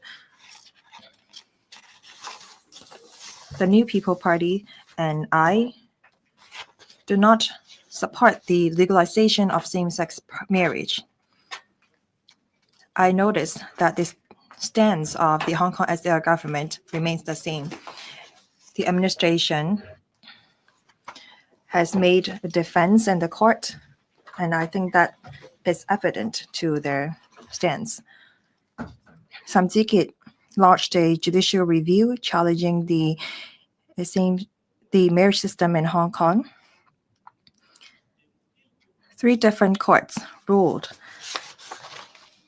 that Article 37 of the Basic Law and Article 19 of the Bills of Rights of Hong Kong said that the constitutional freedom of marriage guaranteed and protected is confined to opposite-sex marriage and does not extend to same-sex marriage. This is the final decision of the final Court of Appeal. The issue that we are to address today is the other part of the judgment. By a majority of 3-2, the CFA allowed the appellant's appeal and held that the government has failed to fulfill its positive obligation to establish an alternative framework for legal recognition of same-sex relationships or to provide for appropriate rights and obligations attendant on such recognition. The CFA understands the challenges to be faced by the administration in establishing an alternative framework. That's why a 2-year suspension period was given to the government, which will end on the 27th of October 2025. If the administration fail to establish a framework, then the order will be effective immediately.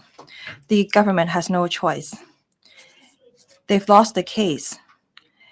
They therefore must fulfill its obligation by introducing this bill into the Legislative Council. Hopefully, it will be passed by the LegCo in time. The bill covers very few rights and obligations. Despite this, there is more than half of the LegCo members who said that they are going to object to the registration regime. There are very few of us who support the bill. The LegCo Secretariat received a record high 10,000 submissions from the public. Over 80% of the people object to the bill. I think that this bill will be voted down for the first time in this Legislative Council term. This bill is not just about traditional values, ethics. It's about the rule of law and legal principle. It's about whether we accept the judgment delivered by the court. It's about whether we respect the rule of law. President, The government acts in accordance with the basic law. It upholds the rule of law. The Legislative Council abide by the law by monitoring the government. All these are necessary, and it's a given. The government lost the court case. Its stance may be different from that of the court. Nevertheless, it has to implement its positive obligation. This is a necessary condition for a lawful society, and this is an obligation that a patriot must fulfill. The bill tabled by the government is to fulfill its constitutional obligation. As a Legislative Council member, if this bill is against the basic law, then we shouldn't support it. But the fact is, it's in line with the basic law. As a result, I'm going to vote in favor of the bill. President, the controversy and issues of same-sex partnerships will not end just because of the bill is voted down. We will see a series of judicial review to be launched. I hope that the administration will give the issues that may come up a deeper thought so that there will not be any further disputes or contentions. Mr. Eric Yim. Thank you, President. Registration of the same-sex partnerships bill, since its introduction into the LegCo, has sparked much concern and controversy in the community.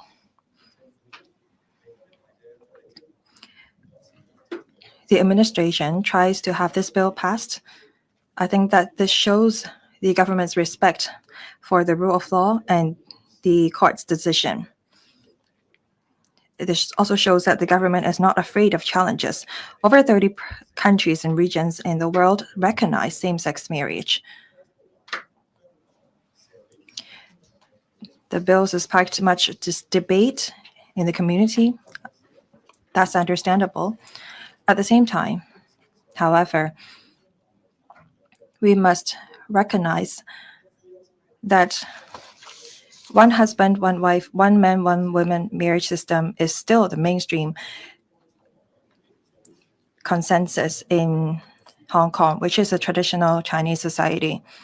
The LegCo received 10,770 submissions from the public on this bill. Over 80% of the people object to the registration of same-sex partnerships. This shows that there is still great resilience against recognition of same-sex partnerships. The government drafted this bill based on the judgment delivered by the CFA. During the deliberations of the bill in the Bills Committee, the administration explained time and again that the alternative framework does not mean that the government recognizes same-sex marriage. However, many members are of the view that by having this bill, we are giving green light to same-sex marriage.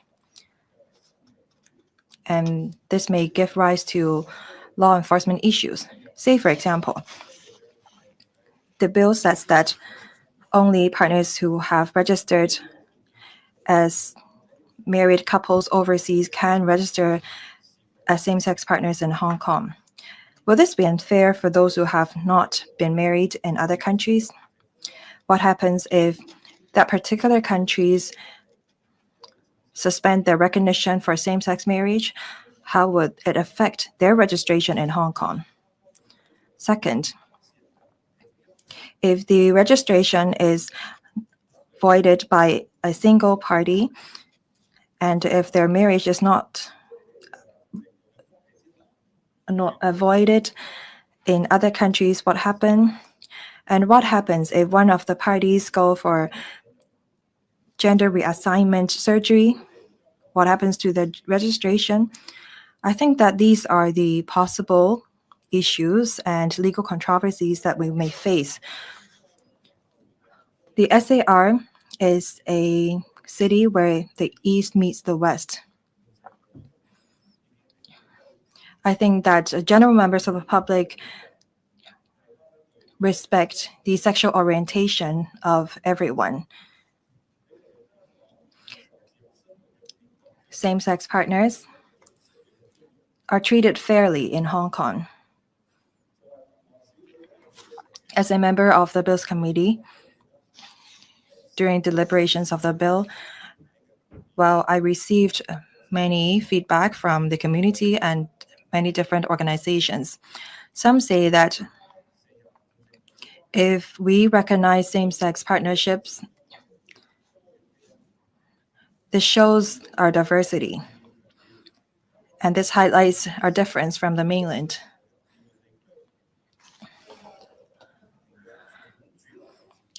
However, our mainstream values is based on monogamous and heterosexual relationship. As a result, we must have regards to the views of the greater general public when we formulate this bill and implement the alternative framework. I understand that with the registration regime, a new wave of litigation may ensue. In 2023, when the 5 judges delivered the judgment, they have different views. As a result, the case was won by Samjiki, partly. But all judges say that the constitutional freedom of marriage guaranteed and protected is confined to opposite-sex marriage only. In order to prevent further litigation and controversy, I think that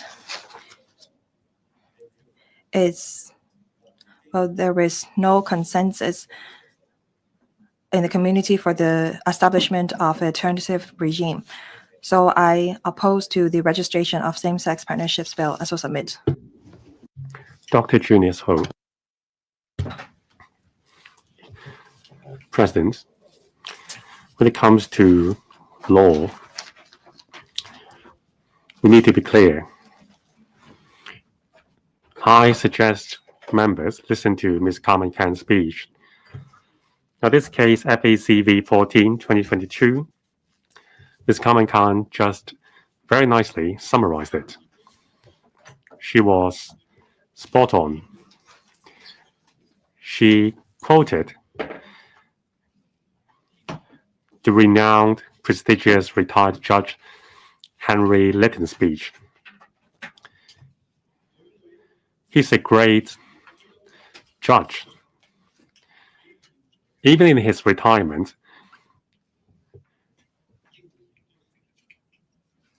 his thought process is even more acute than those incumbent judges.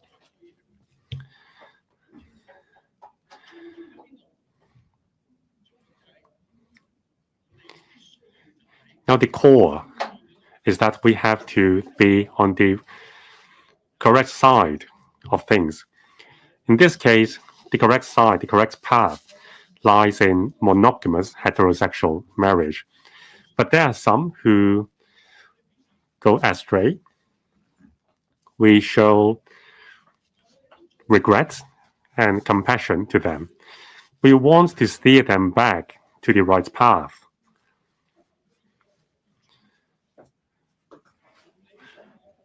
But that's not how things work in the world. Instead of showing them compassion, we are going astray together with those who has gone astray. We have veered off from the right path. So instead of giving you a legal lecture, I suggest you listen to Ms. Carmen Can's speech. Listen to what Judge Henry Litton said. He spoke from a pedestal of moral values and legal knowledge. A group of judges who talk about constitutional order, who do not understand the constitution of the country, well, they don't know that Article 49 of the PRC's constitution said we need to uphold the correct values of marriage, family, children, and motherhood. None of them mentioned Article 49 of the Constitution of the country. That is the cardinal principle we have to follow. No one mentioned it in court. So there's no point talking about other places' constitution. They mentioned the constitution of the EU. The appellant does not understand the constitution of the country. The judges did not as well. And now you're trying to feed this bill down our throat. But that's not how one country, two systems work. It's not forcing your system upon us. We need to figure out what the most important thing is. We doesn't need to spell out clearly that this constitution article applies to Hong Kong. Our own constitution was born out of it. So spare us the debate. Let's look at the article. We have to protect marriage. According to the country's constitution, it's between one man and one woman. Now, on the 12th of February, just after the Chinese New Year, I moved a motion on safeguarding the marriage system, safeguarding the monogamous and heterosexual marriage system in Hong Kong. I thank some 60 members for supporting my motion. In fact, 69 of them. 29 are from the election committee, from the functional constituency and geographical constituency, 40. Let's give credit to them. Abstention, 10. Within this council, we need to find common ground. That's the correct way to go. We represent different constituencies. But ultimately, I applaud Mr. Ambrose Lam. We have to stand with the majority. We are friends of the people. We are not enemies of the people. After passing this bill, the impact will be great. It will cause a tsunami, not just for Hong Kong. If this is passed in Hong Kong, there will be no end. The demand raised by those people will be no end. Well, you accept same-sex partnership or marriage or union registered in Alaska or New Zealand. Why don't we follow suit? By then, the next step will be legalizing same-sex marriage in Hong Kong. Now, I would think for you, in Germany, in the UK, in the USA, those 30 jurisdictions which recognize same-sex marriage,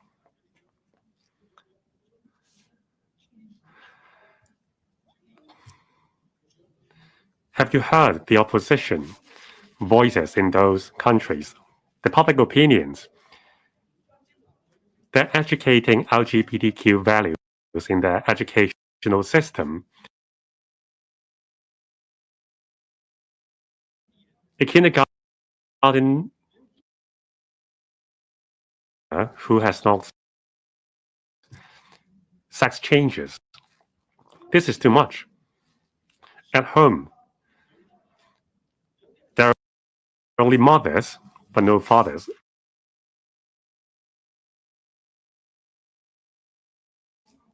What should we do when it comes to fathers? Gender issues,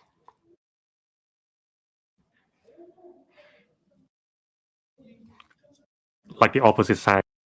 There are lots of issues ahead.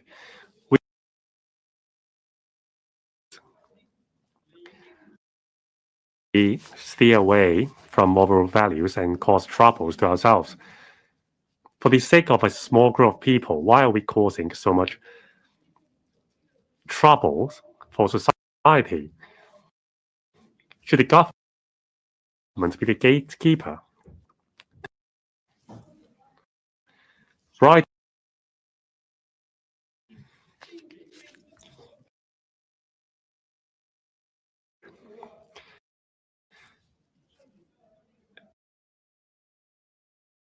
Freedom of speech would be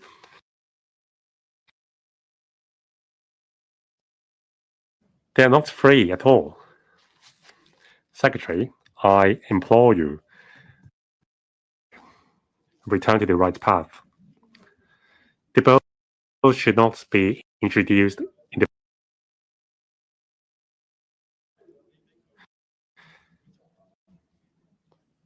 you are starting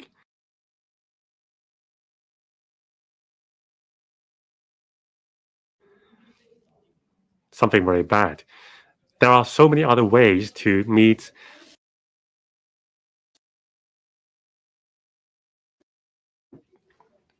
simply write a will. Feasible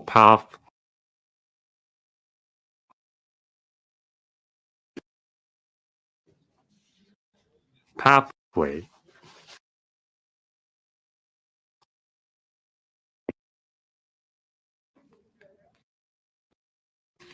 This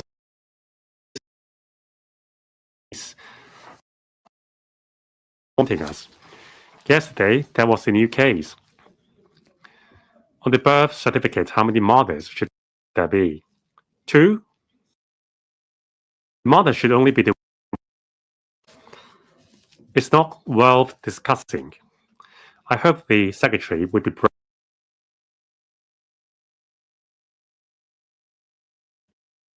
to supersede the decision from FACV 40/2022. Mr. Rincon, I'm pleased to see that no matter what's the outcome, the debate itself highlights Hong Kong manner.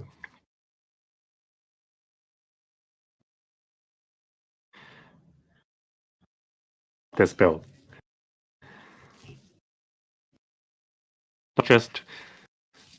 Not because I want to debate.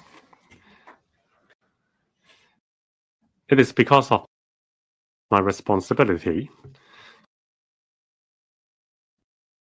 But to summarize my views, Hong Kong as an inclusive city is the most.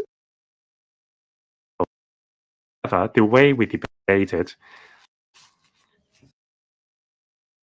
must show that we shouldn't let anyone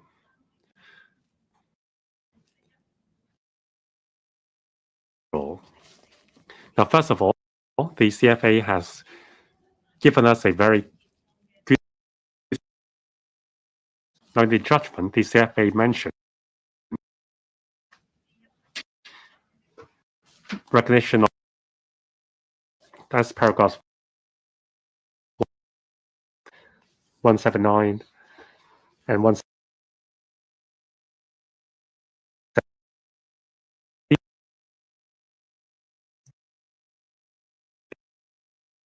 Same-sex partnership and same-sex marriage in instances.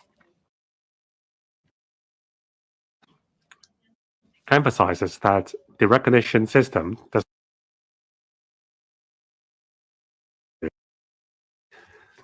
it will not trigger mutual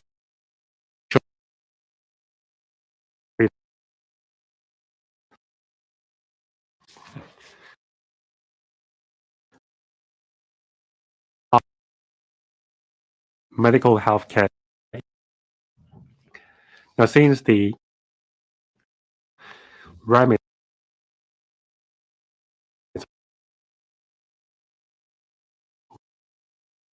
we shouldn't ask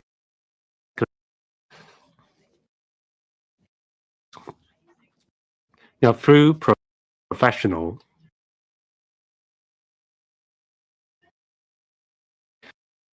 the second nation relies on scientific data. Now, 10,785 public submissions were received. Among them, there were 2,000 in support. But there are also 7,000 with the same kind of format, and there were 8,000 submissions against.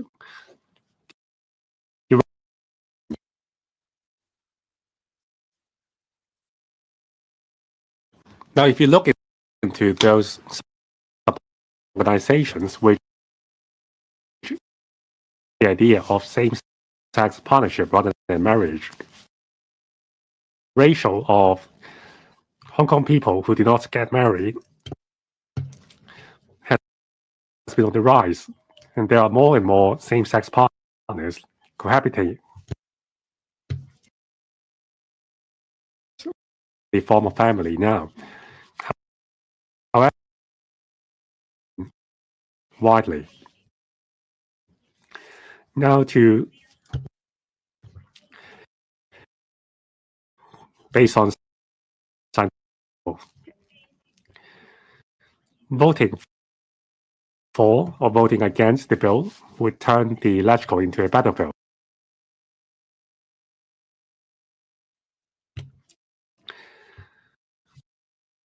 Recklessly supporting or rejecting this bill does not reflect the progress of society.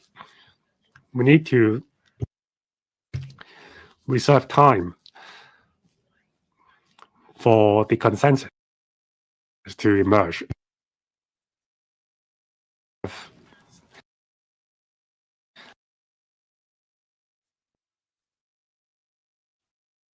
Now we have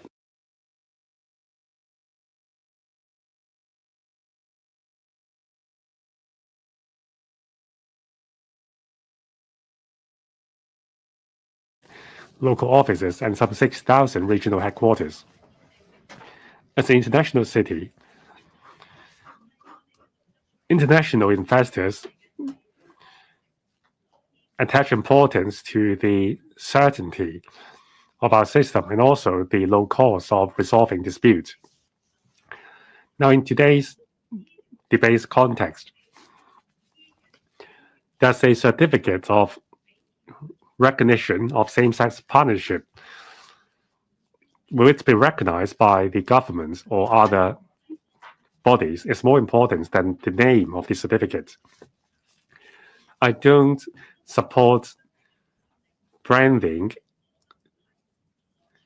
those who vote against this bill as those who discriminate, and I also don't support branding those who support this bill as leftists. I think the most important thing is to provide sufficient relief in a practical manner. This is a very sensitive matter, even in the Western world. In Hong Kong, we need to remember we are not a society which is afraid of debates or disputes. The important thing is we should not brand, we should not turn disputes into war of ideas. Now, my point is we have to reserve sensibility on whether the government and the LegCo should comply with the CFA judgment. I think the three organs have different roles. Court renders judgments. The executive branch is responsible for action. For LegCo, we are responsible for passing the law. As a lawyer, I would like to quote two books. The former judge of CFA, Mr. Harry Litton, wrote on page 20 of the book, The Future of Hong Kong's Judiciary. He says that the three organs comprises the Hong Kong SAR government. They are equally important pillars for Hong Kong's stability and peace. The judiciary is not higher than the two other pillars. Rather, the three pillars work together on an equal footing to serve the city. Now, Professor Chen Wen-Ngai from the HKU points out that the characteristic of the common law system is that it gives importance to individual rights in cases, and also the freedom, the property, and also the certainty. These are the most valuable things. Now, we cannot ask individuals to forego their individual rights for the so-called greater good. Now, as depicted in a recent movie, that is, All Shall Be Well, diversity and diversified choices still exist in society. This is the actual situation. We must give due regard to this reality to show compassion. I so submit. I support continuous debate on this topic. I reject zero-sum debate and stigmatization. I will vote in abstention. Mr. Ma Fong Kwok. President, the registration of same-sex partnerships bill is very controversial. The bill is about giving a legal status to same-sex couples. Will it affect the growth of adolescents? If members are not going to support this bill, does it mean that we aren't supporting the administration to exercise governance? Does it mean that we don't recognize or don't respect the judgment of the Court of Final Appeal? Well, I don't agree with the latter. Our edge is that we are an internationally recognized independent jurisdiction in the world. This actually shows that we aren't a rubber stamp. In fact, before all policies are passed in the Council, many legislators provided their views, have discussions with the administration. If need be, we will propose amendments before these are passed in the Council. This process won't be publicized. There won't be a lot of promotion. That's why a lot of legislators are misunderstood as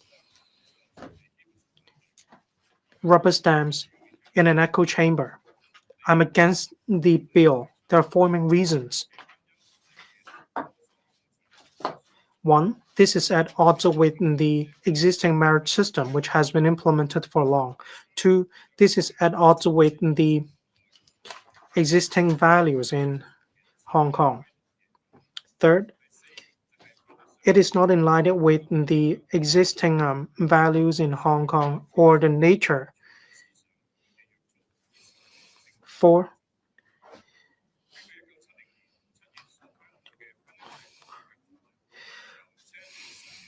well, in 1970 July, residents in Hong Kong can get married only in accordance with the marriage ordinance.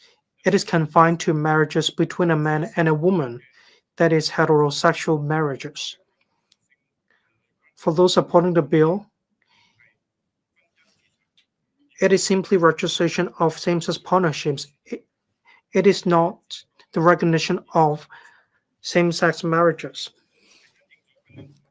Those opposing the bill just are unwilling to accept the truth. People who are going to register for this need to already enter into marriage outside Hong Kong. Well, in fact, same-sex couples enjoy the same status as heterosexual couples. Some supporters may request amending the existing marriage ordinance.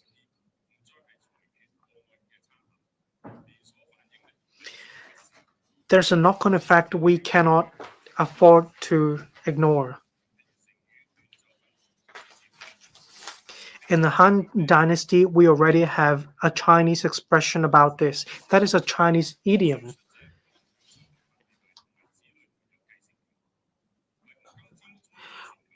In ancient China, there were concubines. But then the children don't have the right to inherit from the parents.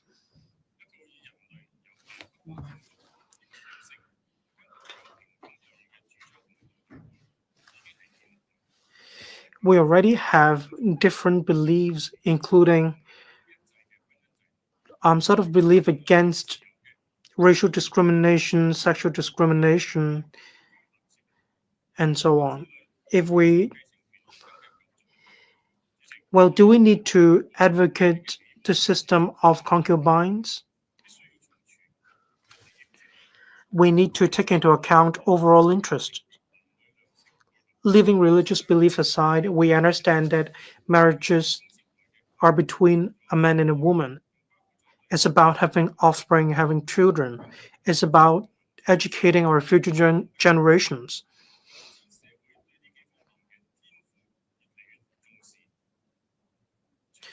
Society is attaching more importance to these aspects. We attach a lot of importance to the nutrients for babies before they are born. There's growing acceptance for homosexual relationships in society. However, many countries with jurisdictions still don't recognize same-sex marriages. Actually, apart from religious factors, the education of future generations is another important factor. A social welfare worker told me that there are many same-sex friends in secondary schools. They take care of each other. After they have grown up, they will pursue heterosexual relationships in the end.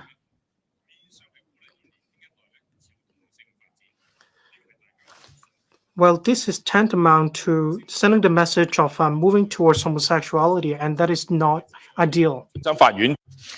Now, the bill is put forward for the Hong Kong SAR government to fulfill its positive obligations under Article 14 of the Hong Kong Bills of Rights following the CFA's judgment in Sham Ji Kit's case, so as to ensure effective compliance and give recognition as an alternative framework. And according to Article 14 of the Bills of Rights Ordinance, any person's privacy rights should be free from intervention or interference. That means everyone deserves the law's protection. As our society matures, our views on same-sex marriage, their lifestyle, have shifted such that there is little interference to speak of. We also have a number of pieces of legislation to provide adequate protection, such as a personal data privacy ordinance. Now, Mr. President, as the classic Chinese saying goes, one can never be satisfied with everything. All we can do is to be content and be guilt-free for what we've done. Similarly, when enacting legislation, it is impossible to meet the aspirations of just everybody in society. We must, however, make sure that the legislation is in line with the overall development needs of our society. Hong Kong is a place that respects human rights, is a free and democratic society. Of course, anything that goes against these and national security should be subject to legal sanction.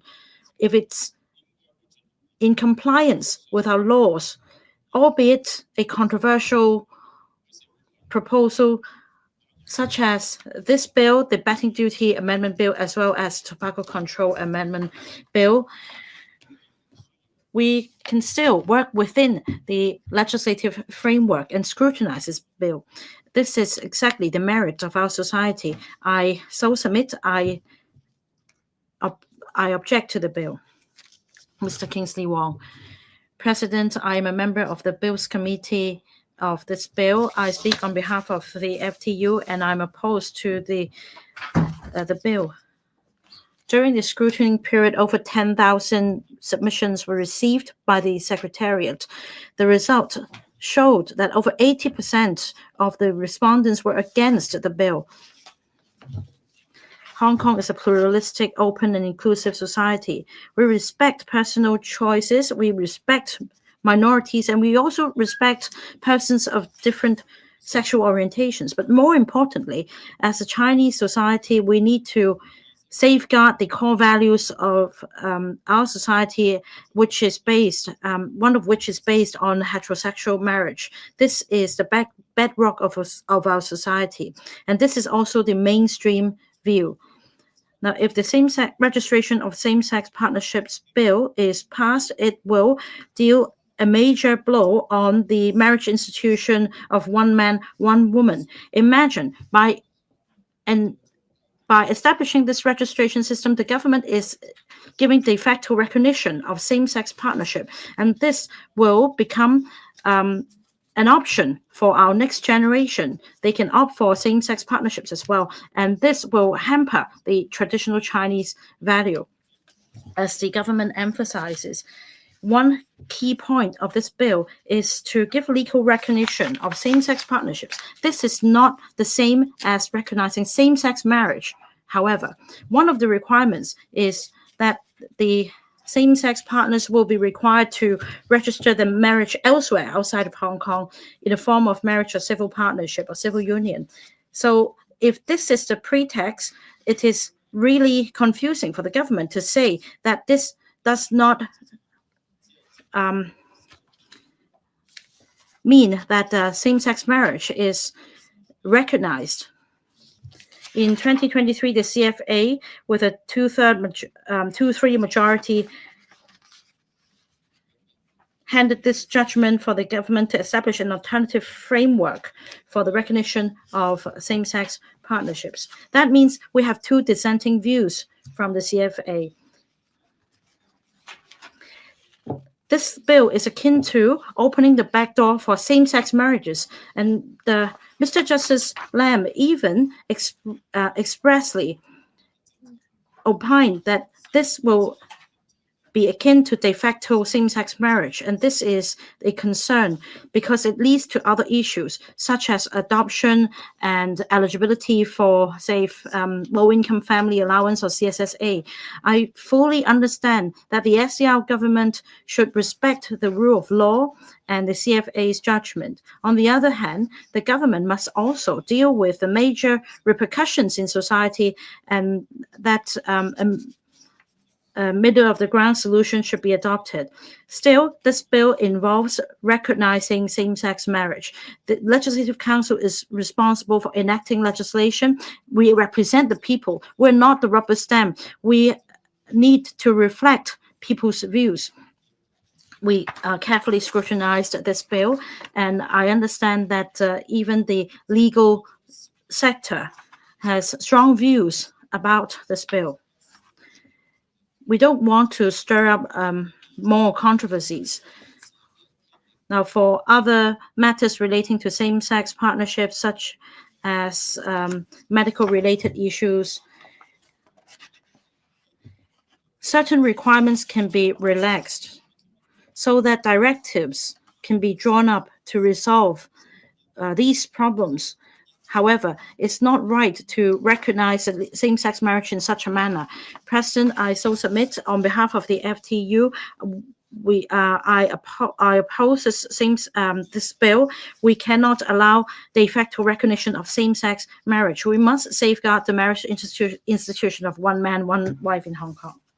Mr. Gary Chan. My colleagues, Mr. Holden Chow and Nixie Lam, clearly elaborated on the stance of the DAB on this bill, as well as same-sex relationship. Our stance has always been very clear. We respect different sexual orientations. We don't think that there should be any discriminations against people who are of a different sexual orientation. But using any measures that in effect recognize and encourage same-sex relationship will trigger fundamental changes in our society, which in turn affects resource allocation. That is something that the mainstream society finds it difficult to swallow.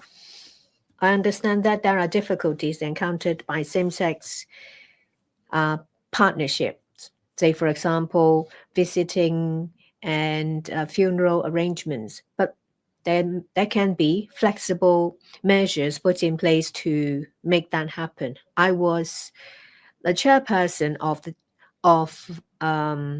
Columbarium Bill. We have used flexible measures to address similar issues. On different occasions, the secretary said the bill does not equal to registration of same-sex marriage. But what we see is that the bill will give an impression, a perception that there is recognition of same-sex marriage, which will affect our marital values. The CFA has made certain declarations after the judgment. Then the government introduced this bill. We have received concerns from different sectors in relation to the bill. A large number of public comments have been received. Over 80% of them oppose to the bill. Less than 20% of the respondents support the bill. That reflects the mainstream view of the Hong Kong society. When we scrutinize the bill, we have manifested our roles that there is separation of powers. I represent the people. I am a legislator. I have the duty to correctly reflect the views of the public to the administration. My view is the same as that of mainstream society and DAB. We oppose to the bill. But as a member of the LegCo, I'm a member of the governing team. I have the duty to support the decision of the executive, and I also abide by the collective responsibility principle. So I support the government's principle. I have obtained approval from my caucus that I don't have to follow the stance of the party in the voting. So I will vote for this bill. I speak in support of the bill. Mr. Louis Long.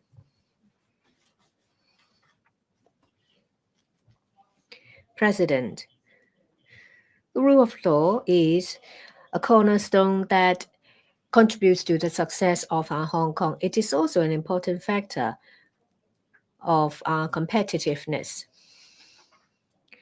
This brand of Hong Kong rule of law boosts investors' confidence and attracts capital and talent.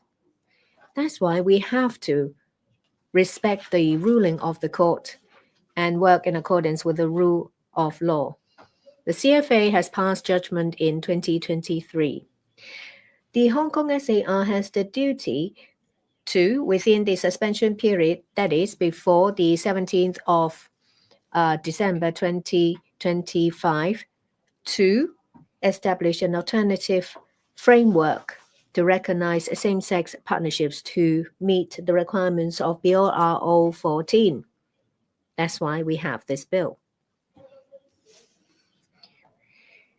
In a very short time, the Bills Committee received over 10,000 submissions. Over 80% of the respondents opposed to the bill. I'm not a member of the committee. But in the past few months, I have received a lot of expressions of views from members of the public. It shows that there is a lack of public consultation before the introduction of the bill, so there is no public mandate. Neither is there consensus. On a number of occasions, the administration said that the registration only works for same-sex partnerships that's been recognized by the law. It's not a recognition of same-sex marriage. Under the basic law, only a marriage that is monogamous and heterosexual is recognized. The SAR government will vigorously uphold this system. No laws or no systems will deviate from this principle. That's why the bill has avoided the use of same-sex marriage. However, the registration system includes a precondition. That is, that the parties will have a same-sex relationship that is recognized overseas. In essence, this means Hong Kong recognizes the legal status of same-sex marriage. So the bill and the system is the same as a recognition of same-sex marriage, which runs counter to the only marriage system under the basic law, that is one that is monogamous and heterosexual. And this runs counter to our principle. That's why the bill fails to get support from different quarters. The CFA has quashed questions 1 and 3 of the case. Question 1 covers the issue whether overseas same-sex marriage will be recognized. Since this appeal has been quashed by the CFA, the government only has to establish a legal framework under question 2 to fulfill the positive obligation. The government uses a condition which is same-sex marriage recognized overseas has gone beyond the requirements of the judgment. I at the same time notice that there are same-sex people who are in a same-sex relationship that have not had their partnership recognized opposed to the bill because it costs money to have your partnership recognized. That means the government's proposal fails to win support from any quarters. I do recognize that the government's working for the benefit of a minority group. There are proposals such as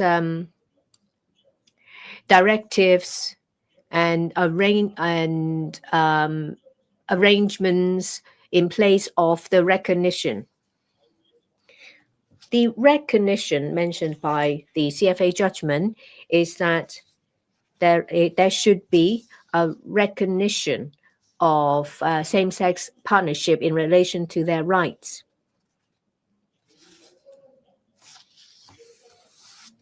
The government doesn't have to get involved. Traditional marital system has been challenged because of change of times. People that get married late. There is an increasing divorce rate. There are a lot of celibate people. There are also people who live together but do not get married. There are people living together. They may be brothers and sisters or grandparents and grandchild.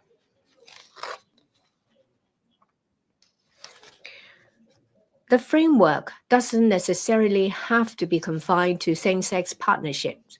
They should think out of the box. Perhaps a registration system of relationship that is not one of marriage.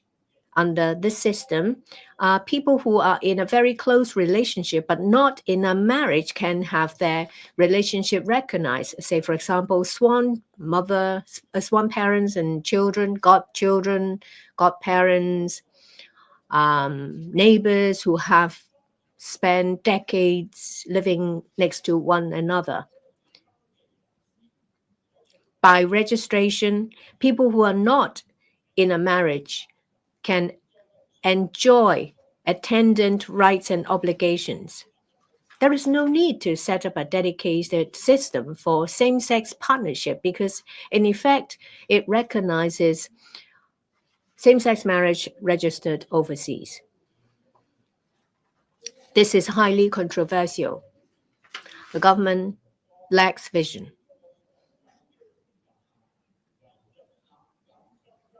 They have failed their duty to uphold the monogamous and heterosexual marriage system enshrined in the Basic Law. They have not conducted extensive discussion and consultation within that suspension period. They only made a move 3 months before the expiry of the period. They came to the Constitutional and Mainland Affairs Constitutional Affairs panel to introduce the proposal before they introduced the bill. There is no merit in that approach.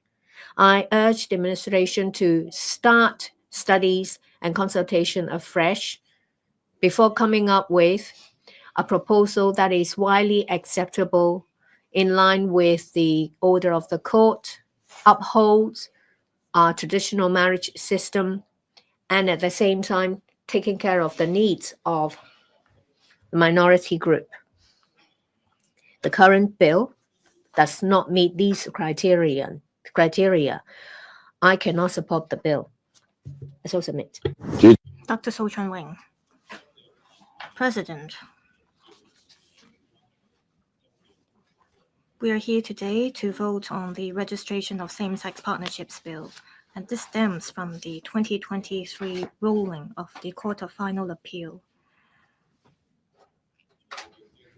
The court ruled that the government has the obligation to establish an alternative framework for same-sex partnerships to confer rights upon same-sex partnerships and partners. The government proposes a registration system. Since the inception of the discussion on this bill, because this bill impacts the marital ethics as well as the overall interests of our society,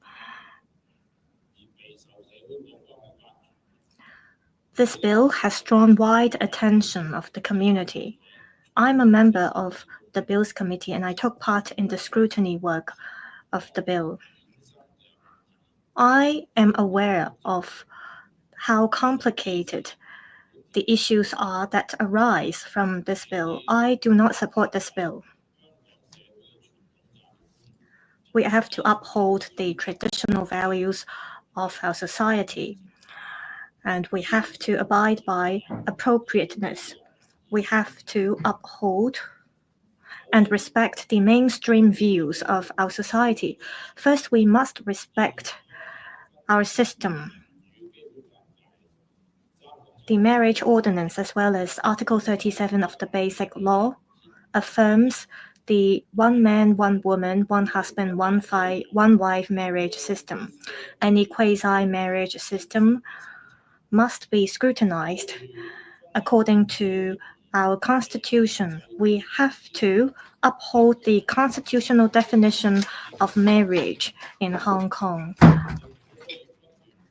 The government has stressed time and again that this bill will not impact our marital system.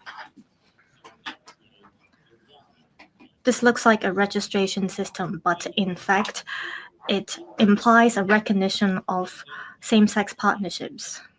This will blur our marriage system. Same-sex partnerships under this proposed alternative framework will be recognized, and that means we are recognizing the legal status of same-sex partnerships. Same-sex partners under this framework will be able to enjoy the rights that lawful couples and partners are entitled to, and this will definitely impact the core values of our family and marital system. Under this framework, same-sex partners can get registration overseas, and this encourages same-sex partners to circumvent the local marital system to get registered overseas. These same-sex partners can then get registration in Hong Kong, and this is equivalent to recognizing the legal status of same-sex partnerships. How will parents be able to educate their next generation? How will they be able to uphold the core family values under this system?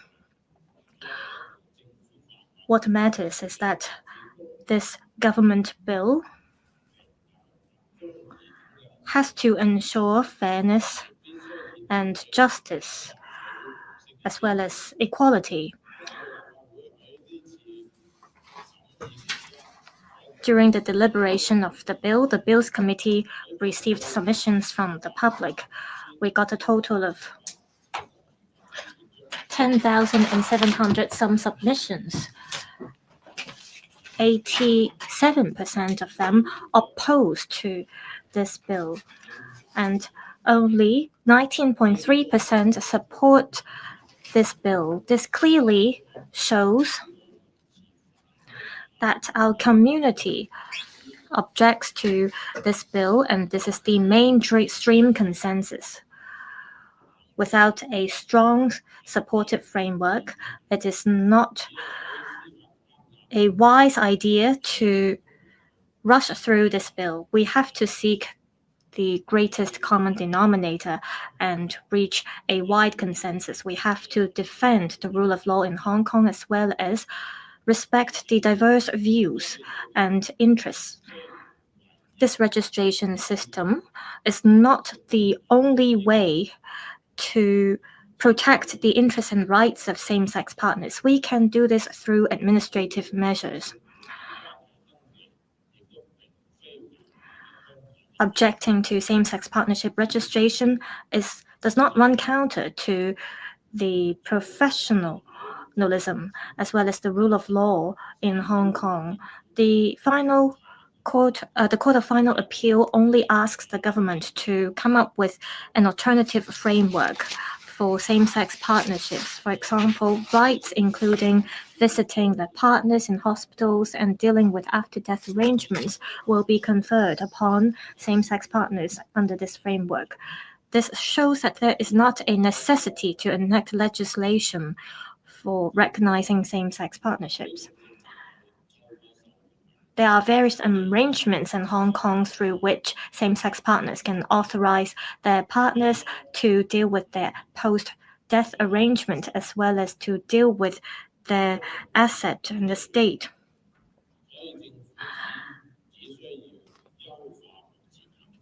The government only needs to optimize the existing arrangement.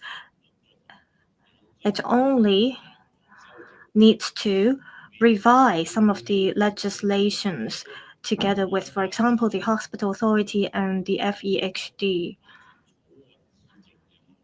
Through this, we can also provide convenience to same-sex partnerships and achieve the same goal. This can avoid subverting the mainstream values and concept, and at the same time, we can satisfy the requirement of establishing an alternative framework as instructed by the Court of Final Appeal. Traditional marriage is the cornerstone of our society, and this is also an important norm. In Hong Kong, we allow for same-sex partnerships, but in general, people opposed to same-sex marriages. Enacting legislation can be an act of declaring values as well as educating the public. If we lack a broad consensus, it may be counterproductive to enact legislation at this stage. Some organizations and groups clearly indicate that they will not be satisfied with just the registration system. They will fight for same-sex marriages. Some say that having this registration system is like opening the door for same-sex partners to have their same-sex partnership status legalized.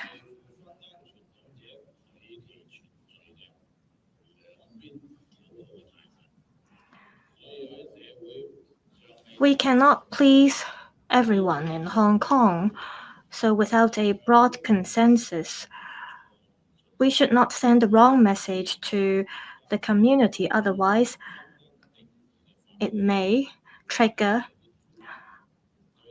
litigations concerning the definition of marriage, and this may impact the harmony and stability of our society. I so submit. Thank you. Mr. Peter Shiu.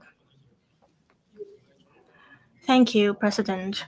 This bill stems from the ruling of the Court of Final Appeal from September 2023, and the court made the decision of 3-2 to declare that in Jimmy Sham's case, the government is not fulfilling its obligation under Article 14 of the Hong Kong Bill of Rights, and that the government has the duty to fulfill the positive obligation to establish an alternative framework.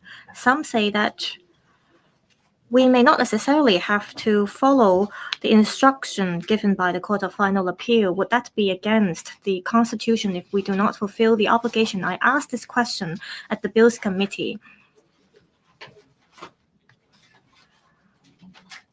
The reason why we have this bill is because the government lost the case in Jimmy Sham's case.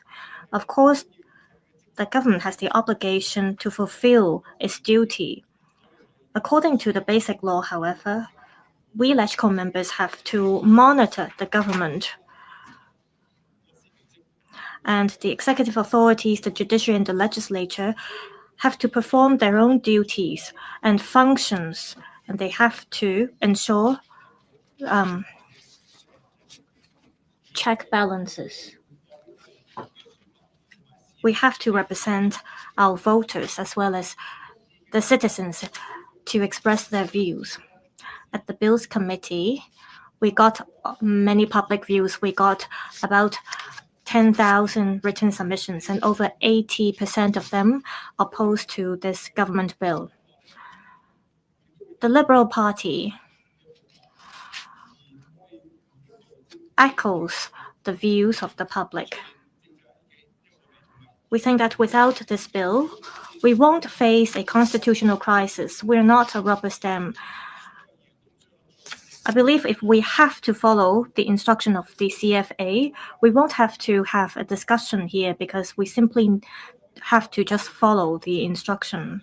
The mainstream value in Hong Kong is that we abide by the one wife, one husband, one man, one woman marriage system. And this is in line with Article 37 of the Basic Law, and this is protected by Article 19 of the Hong Kong Bill of Rights.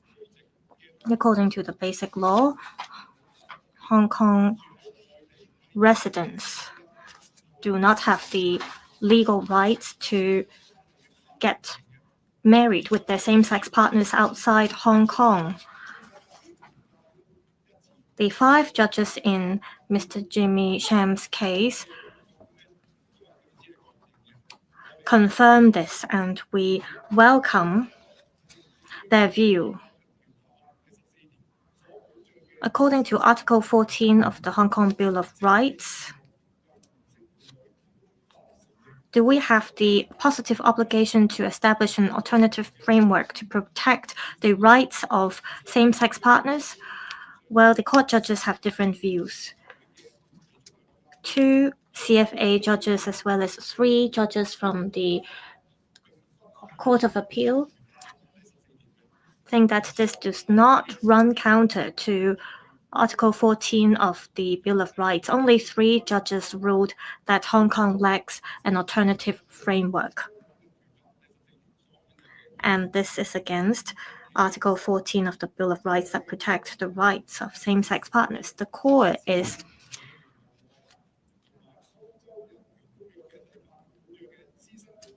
whether Article 28 of the EUHR as well as Article 14 of the Bill of Rights protect the rights of same-sex partners. While these 2 articles do not adopt the same wording, the content of these 2 articles point to the same direction. the European Human Rights Court believed that the Hong Kong Bill of Rights is protecting the rights of same-sex partners. However, the ruling of the European Court holds different views. This is because the political and social developments are different from that of Hong Kong. And the ruling was that Article 14 does not imply that we have the positive obligation to establish an alternative framework. The Hong Kong Bill of Rights stem from the International Covenant on Civil and Political Rights, as well as Article 39 of the Basic Law. But the EUHR is not part of our constitution. Its ruling only has reference value. It is not legally binding. Because of the above reasons, the Liberal Party does not agree to the ruling of the CFA. As mentioned, the CFA holds its view. The SAR government as well as we LegCo members have our own views. We have 7 million people in Hong Kong, and they are very important as well. In general, they do not agree to this bill. As mentioned, 80% of the written submissions we got opposed to this bill. I am a member of the Bills Committee. At the Bills Committee meeting, I mentioned this. We, under this framework, are allowing same-sex partners who've got the registration overseas to have the same registration in Hong Kong. Those who reside in Hong Kong, they may get registered as well from overseas authorities. For example, they can do so by remote means. They do not even need to travel overseas to have their partnerships registered. It is as if the entire process is taking place in Hong Kong. And this gives people the impression that same-sex marriages are viable in Hong Kong. Hong Kong is an international metropolis. We have to respect and take care of the diverse views.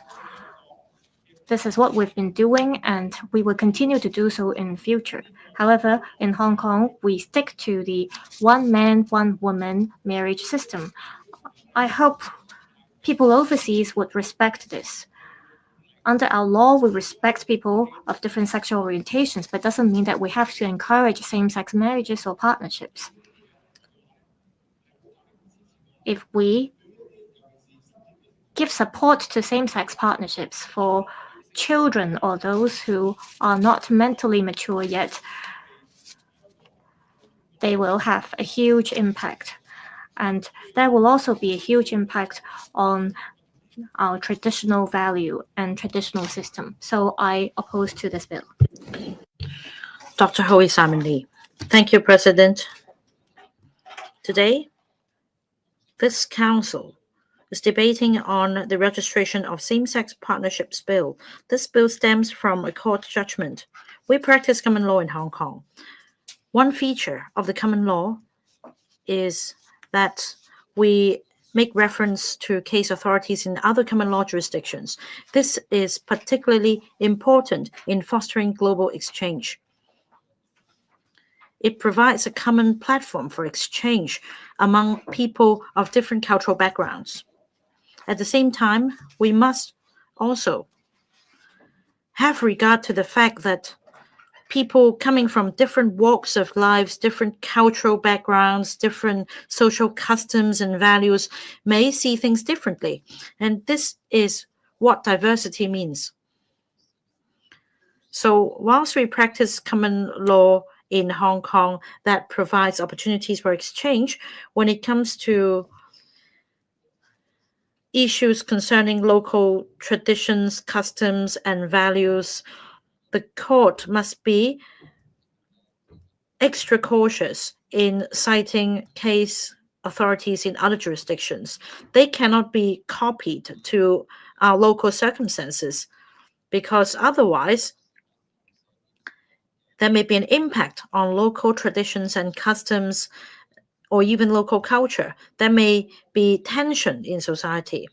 Now, for the case I mentioned, a large number of European case authorities are cited. And this shows why there is a gap with public expectation, as over 80% of written submissions received are opposed to this bill. According to the government's explanation, the crux of this bill relates to the rights and obligations in the marriage system. Now, the basic law provides that Hong Kong practices a marriage system that is based on one man and one woman. I already explained my point when I spoke at the meetings of the Bills Committee. Of course, with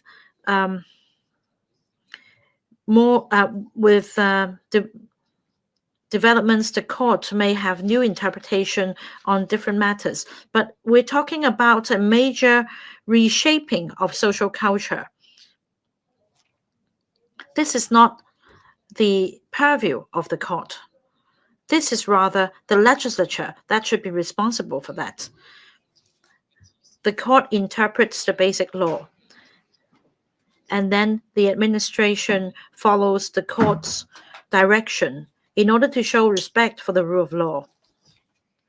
As for the role of the Legislative Council, we consider legislative proposals. We can either support or veto these proposals in fulfilling the obligations, having regard to social circumstances, the culture, and values.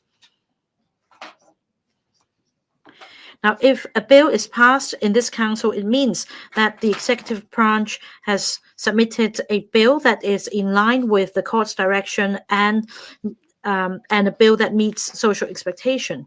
Otherwise, this bill may be vetoed because this proposal does not meet the court's requirement or the bill does not meet social expectations. There is an expectation shortfall. And this is exactly how the legislature and the executive branch, as well as the judiciary, should interact. They have their own obligations to fulfill. And this is also one very good example of positive interactions between the three branches. I so submit. Mr. Tommy Zhang. President, Mr. Peter Shiu just now explained with great clarity the position of the Liberal Party, especially why we are opposed to the government's bill, and that is the registration of same-sex partnerships bill. I'm not going to repeat our stance. Now, it is common knowledge that the object of this bill is not to legalize same-sex marriage, but rather to fulfill the directions given by the Court of Final Appeal, and that is to establish an alternative framework for legal recognition of same-sex partnerships. This alternative framework does not mean we give recognition to same-sex marriage.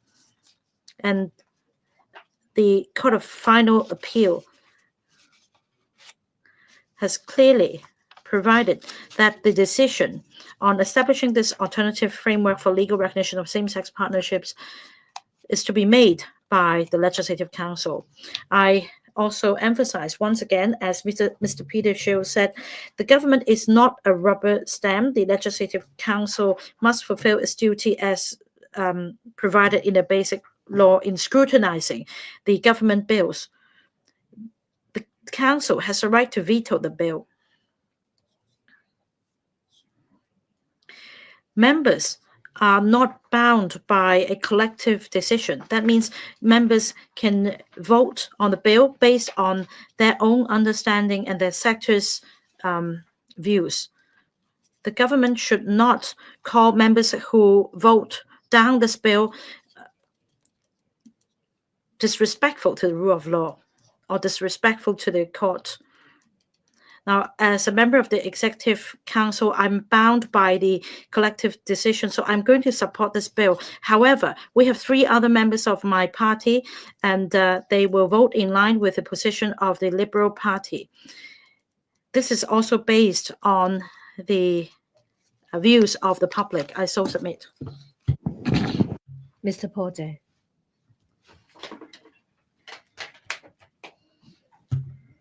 Some members said that this debate is one of the most controversial of the Council of this term. Perhaps I will be bold enough to say that the views expressed is the most diversified as well.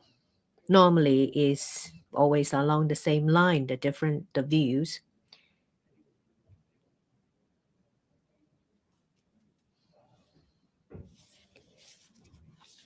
I do not support same-sex marriage. I have some reservations in relation to the registration system because there are inconsistencies in logic and the fact that it is not the right time for society. Basic law that Article 37 and our marriage ordinance do not allow same-sex marriage. And this idea runs counter to our mainstream values. Legislation is always the last resort. It always comes late. Perhaps when publicity and education fails, there will be stronger administrative measures. And then sometime later, after some court cases decided by the court whether something is constitutional or not, then we have legislation. If we are to start with a clean slate, I'd rather nothing is done. Perhaps after the end of this legislative term, the next term will be different. Anyway, the secretary wanted to overcome the difficulties. I don't know. But what we have here is not a clean slate. We can't start from afresh. What do? I'm not going to go into details of the court case. I just want to say a few points.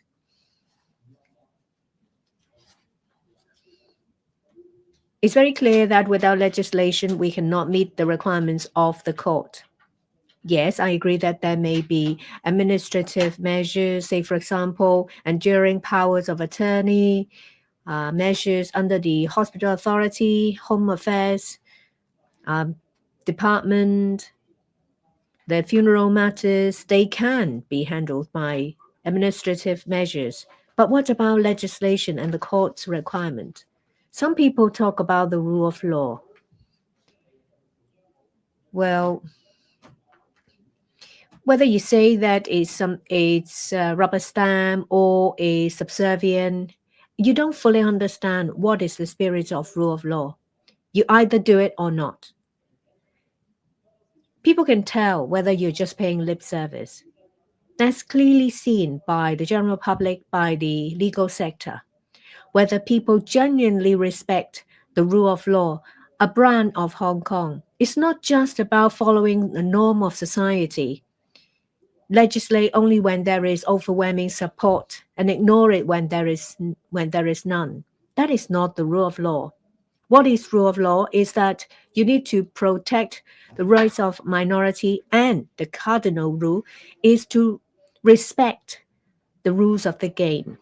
Otherwise, rule of law is just lip service. What's thorny is that whatever the decisions of the judges, whatever the issue is, whatever the convention of the UN human rights is, what boils down to be the most important matter is that we have a positive obligation as declared by the court. Society doesn't like torture claims. We spend a lot of money on it, but the CFA says that we have to deal with these cases. That's why we have to deal with it.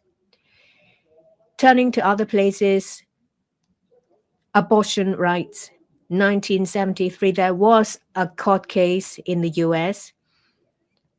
So states could not legislate to stop abortion.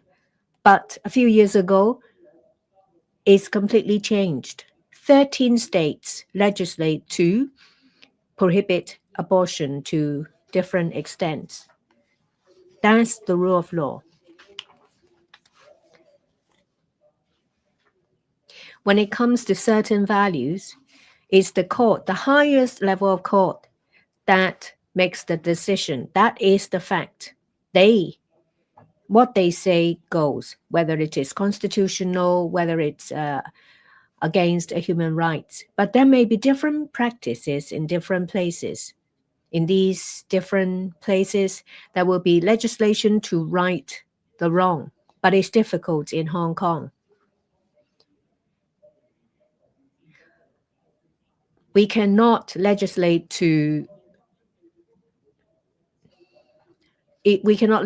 something that runs counter to the articles in the basic law.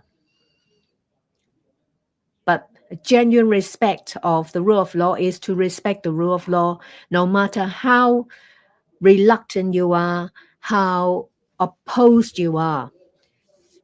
A former Justice, Lytton, said that, well, when it comes to a declaration, does it only apply to the parties? I may not agree. But when it comes to declaration, as far as I understand it, is that it's binding on the relevant parties. But members, legislators, the government will respect the declaration under the rule of law. The lower levels of courts, these declarations are binding. So I don't agree that the declaration applies only to the parties, if you say you respect the rule of law. Yes, there may be other alternatives.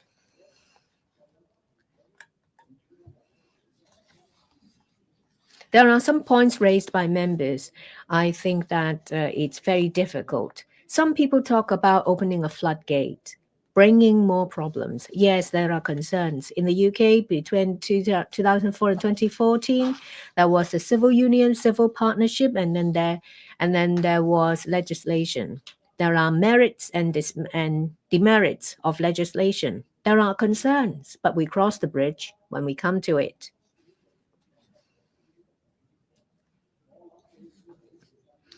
I think the government will tread very carefully, no matter what the result of the vote is. We all realize that this is a controversial matter. Next time, the government will handle the wordings very carefully. I said that for some matters, it's for the highest level to make the decision, but there are judicial restraints exercised. We can see it in this case.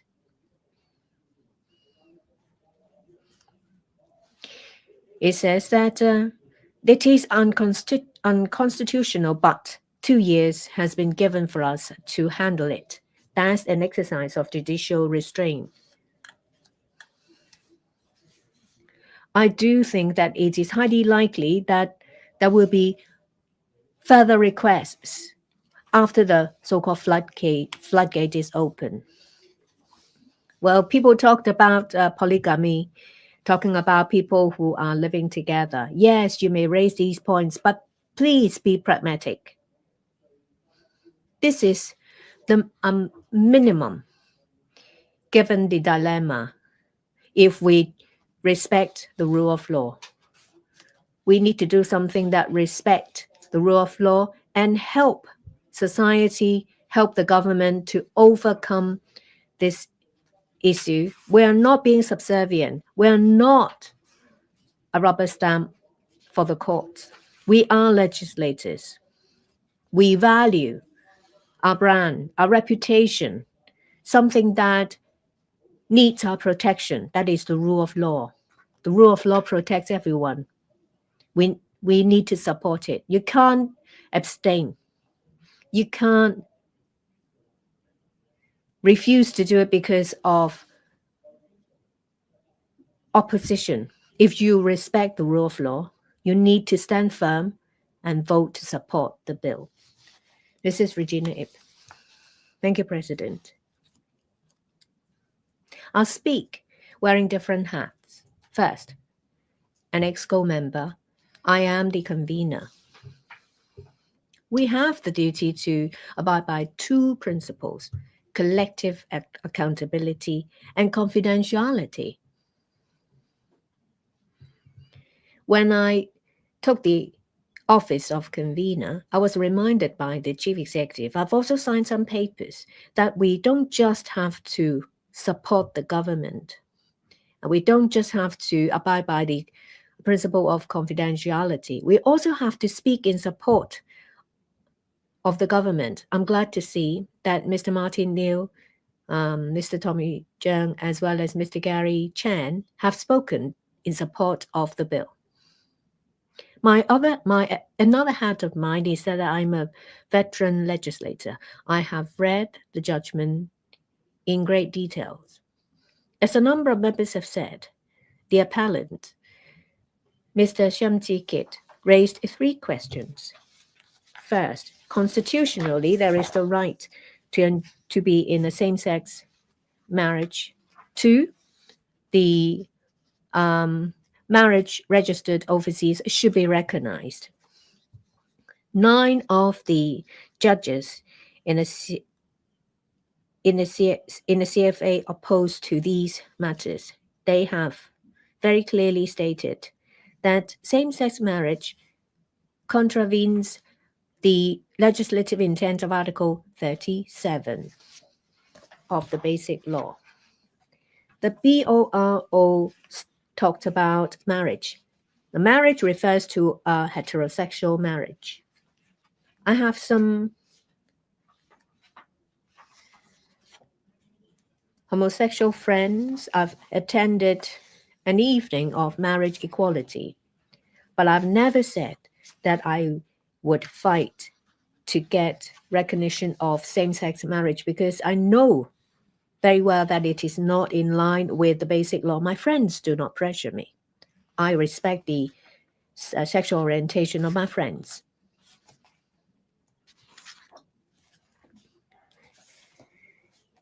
The CFA, on question 2, said that under BORO 14 and Article 25, as well as the BORO 22, the parties should enjoy the rights enshrined. That means that there should be legal protection of their private lives, so that the lifestyle they've chosen will be protected and not subject to unlawful interference. That's why I agree that the proposal only meets the minimum requirements. Well, there are 28 provisions. There is nothing about their rights. The rights are stated in the subsidiary legislations. They are limited in nature in relation to handling medical and funeral matters. So it is reasonable. It addresses the minimum requirements and the requests asked by the appellant. As a member of the legislature, as a legislator and the head of the New People Party, I require my party members to support the bill. I know that there won't be enough votes to pass the bill. There may be many colleagues who are opposed to the bill, but there should be some who will firmly vote for it. Well, I say that, well, you will need to come down, Mr. Deputy, to come back to cast your vote. This is to show that we are a pluralistic society. I think that the controversy of this bill is only second to the national security legislation. I have received invitations for interviews from foreign media. I turned them down. I know that this bill is not just about legal matters, but values as well. My party member, Mr. Adrian Ho, had told me that they have received advice from parents. Legislators face pressure. I don't want this to be a cultural war like what was happening in the US. That's why I have not done any media interviews. On behalf of the New People's Party, I have made a written submission to the Bills Committee.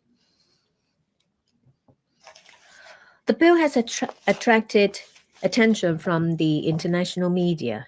People look at us to see if our legislature is pluralistic.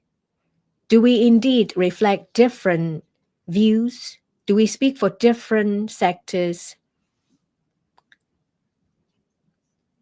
How much importance we attach to the issue of human rights, a topic that is close to the heart of Europe. We have a lot of friends who are homosexual. Many of them are outstanding in their different areas. They support this bill. At the same time, I have received strong oppositions. Some say that supporting the bill means that it's a recognition of same-sex marriage, but that is not right because all 9 judges said that they do not recognize same-sex marriage. Some people say that it will disrupt social values and have a negative impact on youngsters. But youngsters choose not to get married, not to have children, or married late, or have children without getting married because we have that new human reproductive technology. Well, there was this case that, it's a homosexual same-sex marriage, a same-sex relationship, and they have a child and they want both to be parents. Of course, well, some people would like to have children and have grandchildren. But societal development will not be affected simply because of this bill. People have their own considerations when they decide whether to get married or have children. You don't have to worry about that. I think in the council, we need at least one party to defend this bill. People talked about traditional Chinese values. Well, I talked about homosexual, I talked about heterosexual and a monogamous marriage. But up to 1971, it was not monogamous. There were also marriages recognized because they have followed the traditions. Section 40 of Marriage Ordinance says that it is a Christian marriage. The marriage in Hong Kong is a Christian marriage or the civil equivalent of a Christian marriage. We respect that. A lot of marriages are a lot of marriage ceremonies follow that of a Christian one, mine too. Well, apart from traditional values, we also have our philosophy. We have the concepts of yin and yang. They are of opposing ends, and they also counter one another.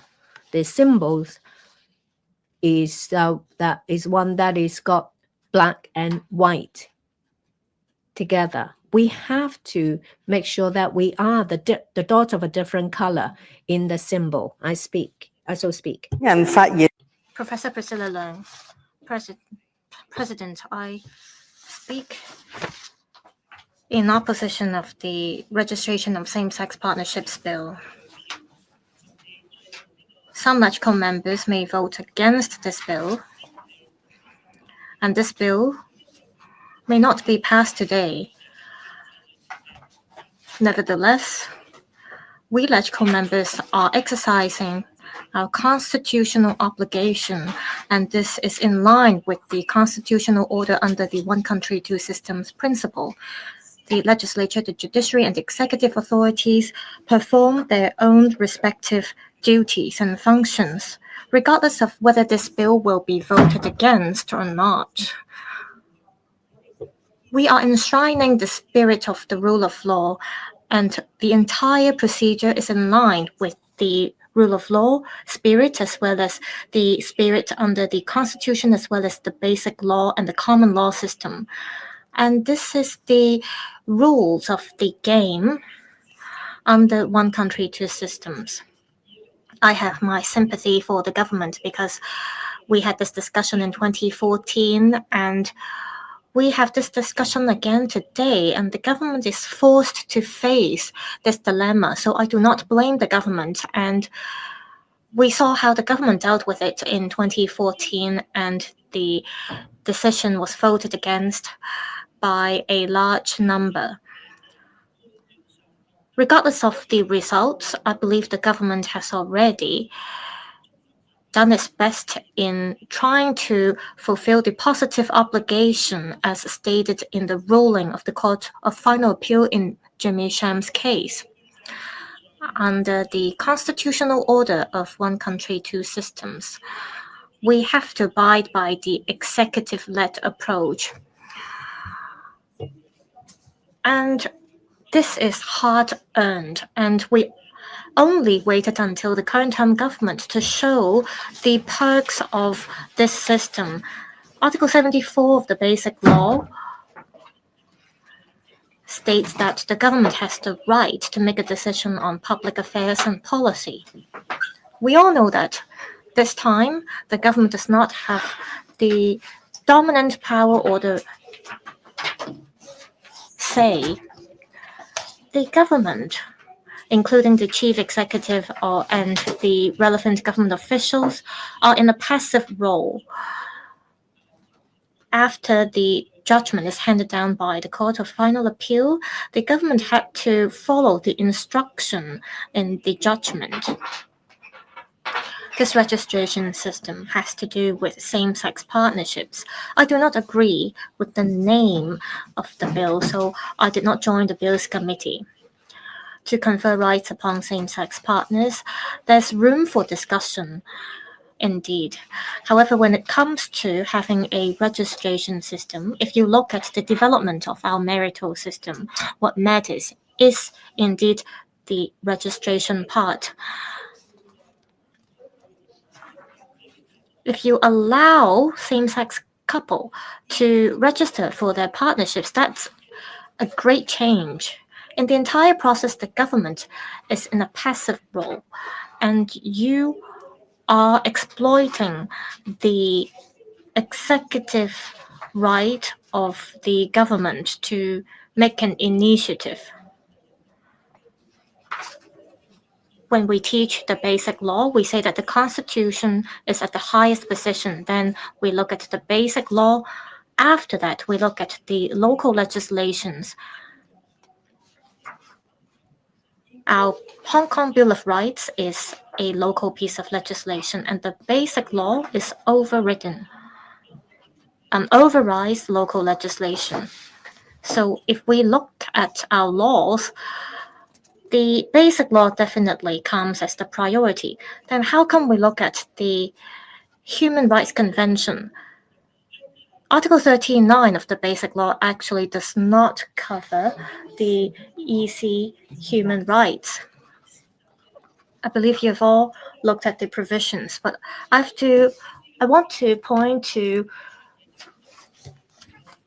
Clause 65. We enjoy various rights. Clause 19, bracket 3, states specifically about national safety, public order, as well as ethics. Each country can make its own decision and choice. Article 18, Section 4 of the ICCPR states that each member state can be respected. They allow their parents, based on their own religious beliefs,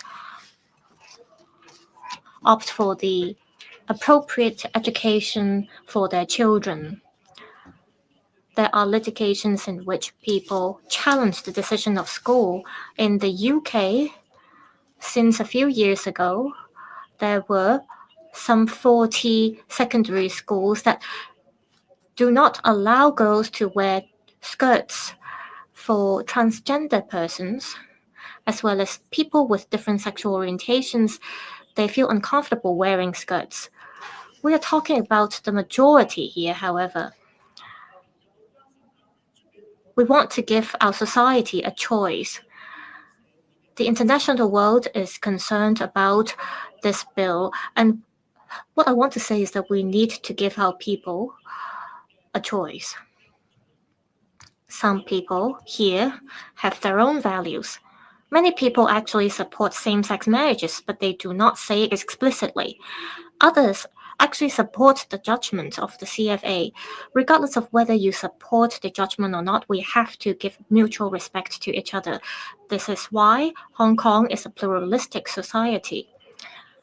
Those who vote against this bill today aren't damaging the development of Hong Kong because we are abiding by the rules of the game under the one country, two systems. We are fulfilling the duty under Article 73 of the Basic Law. We are exercising our due diligence in scrutinizing this bill. You may have your own belief or your own ethical values, but we have to take into consideration the overall interests of our society. Marriage is definitely a personal choice, and this is exactly why Chief Justice Mr. Andrew Chen said this in the ruling. He said we should not rigidly impose the obligation on the government to recognize same-sex partnerships. And Mr. Lam Man Hong even said that there isn't an in-depth study on recognizing same-sex partnerships yet, and it is hard for the public to make a judgment because this may confuse people. And the two judges already voiced their opinions. We legislators have to fulfill our own duties. As mentioned, the international covenant allows the contracting parties to make a choice based on their own ethical values. So this is totally in line with the international law. The Basic Law clearly states that Hong Kong abides by the one man, one woman, one husband, one wife marital system. And it states that the Legislative Council has the constitutional duty to exercise its power.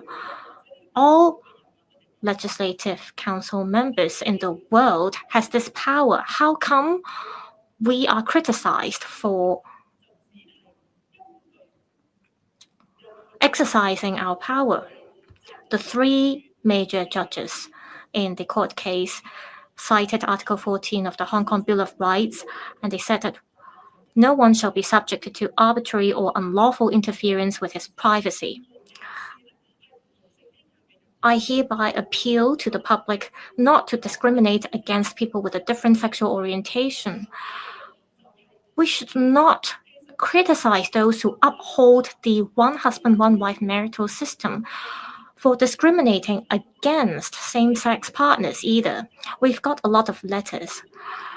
that is the 80% of the people who oppose to this bill, they are afraid of being discriminated against either. This is a form of discrimination as well.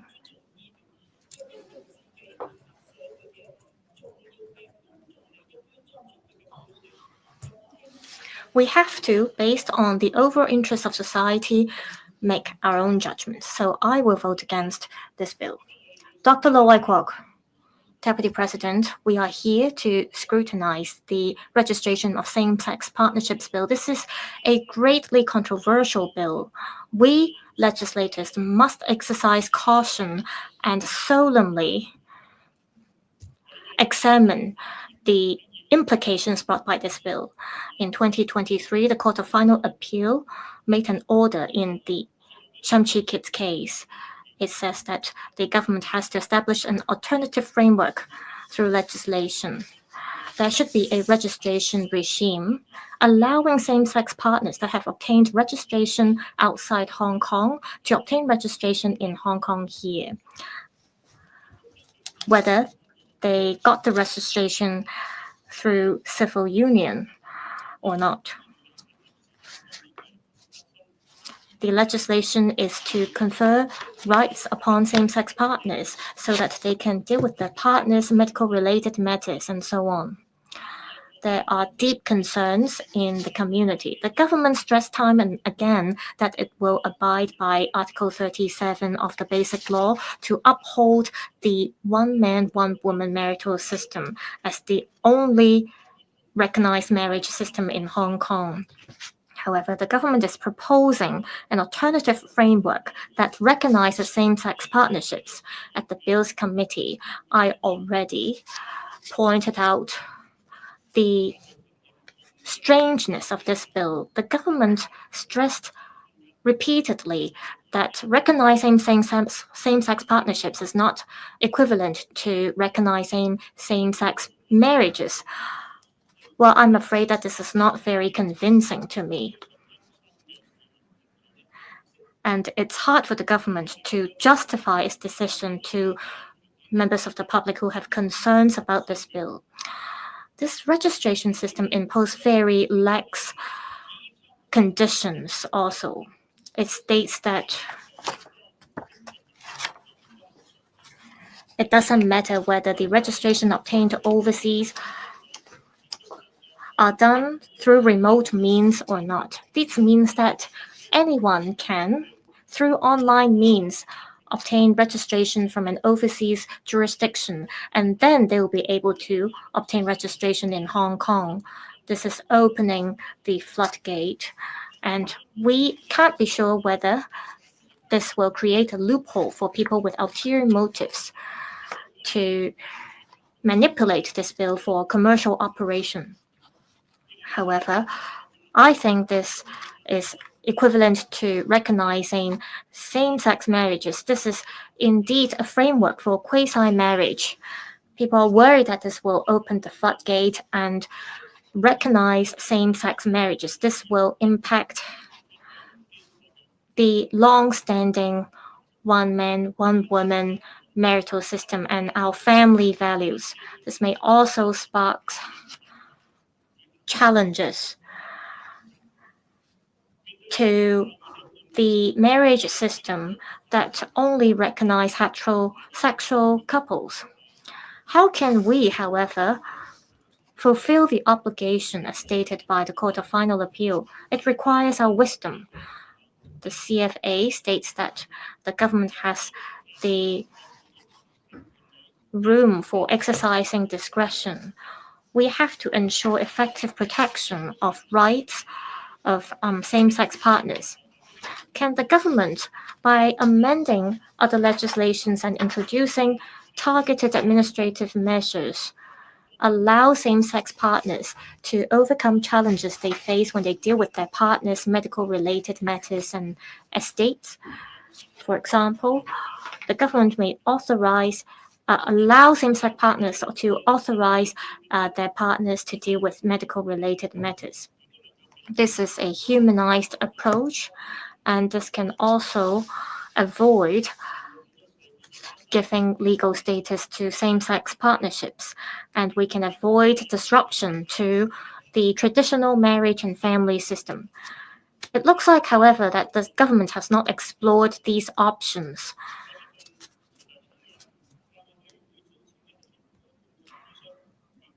The Bills Committee consulted the public on this bill. We got over 10,000 submissions, and over 80% of them opposed to this bill. The rate was as high as 80.7%.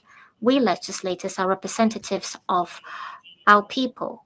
We cannot disregard the voices of these 80% of submissions. We have to take into consideration people's concerns. We haven't yet seen the mainstream consensus on this topic. We have the majority of people opposing to this bill, and if we rush through this bill still, it will create social division. This bill sees inherent contradictions in its logic, and this will deal a huge blow to our family ethical values. There's not enough justification from the government side on why it cannot introduce administrative measures instead. And we have a lack of support on this bill. Most people in Hong Kong object to this bill, so we cannot pass this bill at this stage. I urge the government to take into consideration the actual circumstances of Hong Kong. We hope to be able to seek a wider consensus in dealing with this complicated matter. While this bill may not be passed by the Council today, our community should not overinterpret the voting result today. The executive authorities, the judiciary, and the legislature should respect each other and perform their own duties. The judiciary can exercise its independent judicial right, and executive authorities should respect the ruling of the court. This contentious matter is embraced by the government head-on, and within the suspension period, the government tried its best to take forward the legislative exercise. The legislature as well invited public for their views. It tries to adopt a pragmatic approach in scrutinizing this bill. Both the executive authorities and the legislature will respect the result of the vote today. The BPA will not vote in favor of this bill. Does any other member wish to speak? If not, I now call upon the Secretary for Constitutional and Mainland Affairs to reply. Then the debate will come to a close. Secretary, please.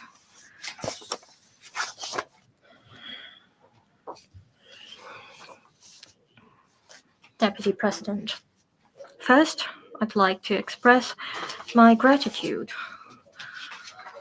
to Mr. Brave Chan, Chairman of the Bills Committee on Registration of Same-Sex Partnerships Bill, as well as all members of the committee, the Secretariat, and the legal advisor for their efforts in ensuring the smooth and efficient scrutiny of the bill. I also thank the Legislative Council, the various organizations, and those of the public for sharing their valuable views on the bill through different channels. The SAR government attaches great importance to these views. We will give due consideration when making the relevant arrangements. As the government repeatedly emphasizes, the purpose of introducing this bill is to fulfill the positive obligation of the government under Article 14 of the Hong Kong Bill of Rights as declared by the Court of Final Appeal in the case of Mr. Jimmy Sham. The bill seeks to establish an alternative framework through legislation for legal recognition of same-sex partnerships while providing for appropriate rights and obligations attendant on such recognition. Throughout the legislative process, the government has upheld the principles of respecting the rule of law and honoring the CFA's ruling. We diligently studied the judgment, explored how we could meet the court's requirements while fully considering Hong Kong's actual circumstances, traditional values, and social harmony and stability. We aim to strike a proper balance and seek the greatest common denominator in society. Our goal is to ensure that while the rights of same-sex partners are safeguarded, the legislation is acceptable to the broader public. In taking forward the legislative exercise, the government spared no effort in providing clear and detailed explanations and lobbying to the Legislative Council and the public. We made our best efforts in hopes that the bill will be passed by this council. This is a responsible act on the government's part in respecting the court's ruling. It is also a pragmatic approach in actively safeguarding the overall interests of society. In the Legislative Council, we are pleased to see that since the introduction of the bill, LegCo members have diligently fulfilled their duties by thoroughly scrutinizing the bill and voicing different views. LegCo members are representatives of public opinion. With these contentious issues and divergent views in the community, it is natural for LegCo members to hold different opinions. The key is that everyone understands that this is the final ruling of the CFA that draws wide attention of the public. Therefore, the scrutiny work and the deliberations were carried out with extra caution. Meanwhile, public views were gathered and listened to on a continuous basis, and they were reflected truthfully in this council. This demonstrates respect for the rule of law and court rulings. This also shows that under the existing structure, the executive authorities, the legislature, and the judiciary are performing their respective functions and duties, and that they respect each other. Together, they maintain stability and promote the harmonious development of Hong Kong. During the deliberation of the bill, LegCo members put forward many practical views and suggestions. Some members expressed concern that the passage of the bill might seriously undermine the traditional marriage system. The government has repeatedly and solemnly clarified that it will resolutely uphold the one husband, one wife, one man, one woman marital system. In Jimmy Sham's case, the judgment of the CFA explicitly confirmed that the constitutional freedom of marriage guaranteed and protected for Hong Kong residents under the Basic Law and the Bill of Rights is confined to heterosexual marriages and does not extend to same-sex marriages. This represents the core family values long upheld by Hong Kong and serves as an important cornerstone of social stability. The government maintains an unwavering stance on this matter. And the proposed same-sex partnership registration system in no way implies that same-sex partnerships have the same legal status as marriages in Hong Kong. Some express the view that the requirement for same-sex partners to have their partnerships registered overseas before they can register in Hong Kong causes inconvenience and unfairness. We have provided detailed explanations on this point on numerous occasions during the Bills Committee meetings. The primary reason for this requirement is that the government must confirm at the time of registration that the relationship is committed and stable. The proposed approach provides objective criteria and verification, making it more administratively feasible. For registrants, it reduces potential inconvenience during the verification process. Therefore, we consider this approach appropriate and unlikely to cause hardship to registrants. Some argue that the rights granted by the government to same-sex partners are insufficient and even violate the ruling of the CFA. We have repeatedly emphasized that the court requires us to fulfill a positive obligation to protect same-sex partners from interference in their private lives.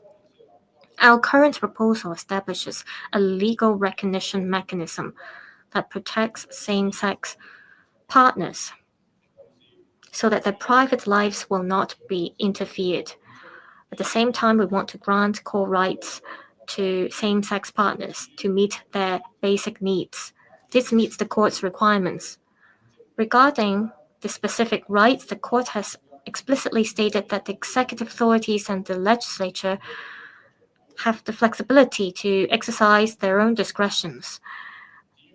Our consideration is based on Hong Kong's actual circumstances and the overall interests of our city. So this is completely reasonable and lawful. As for other opinions raised by legislators and the other sectors during the Bills Committee stage, we have already responded to those views. I will not repeat them here. President, the government fully understands that legal recognition for same-sex partnerships is a highly contentious issue.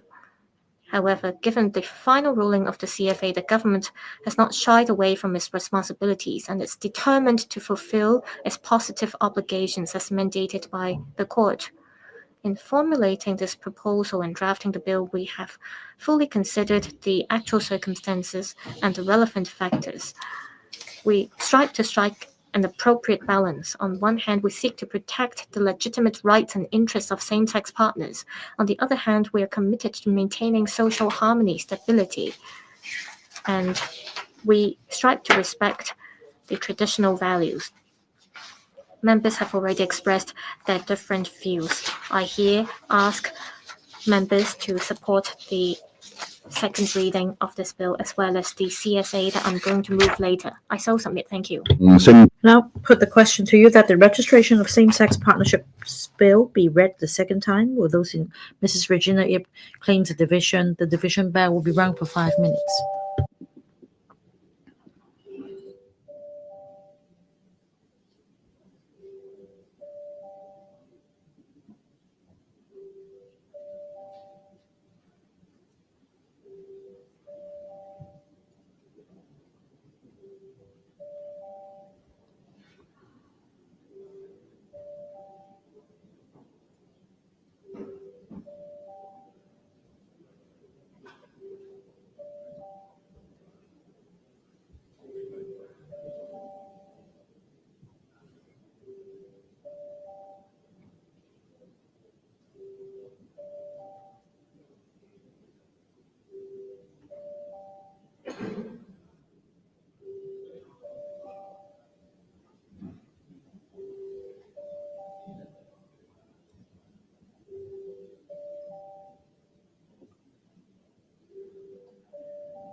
開始表。 Voting begins.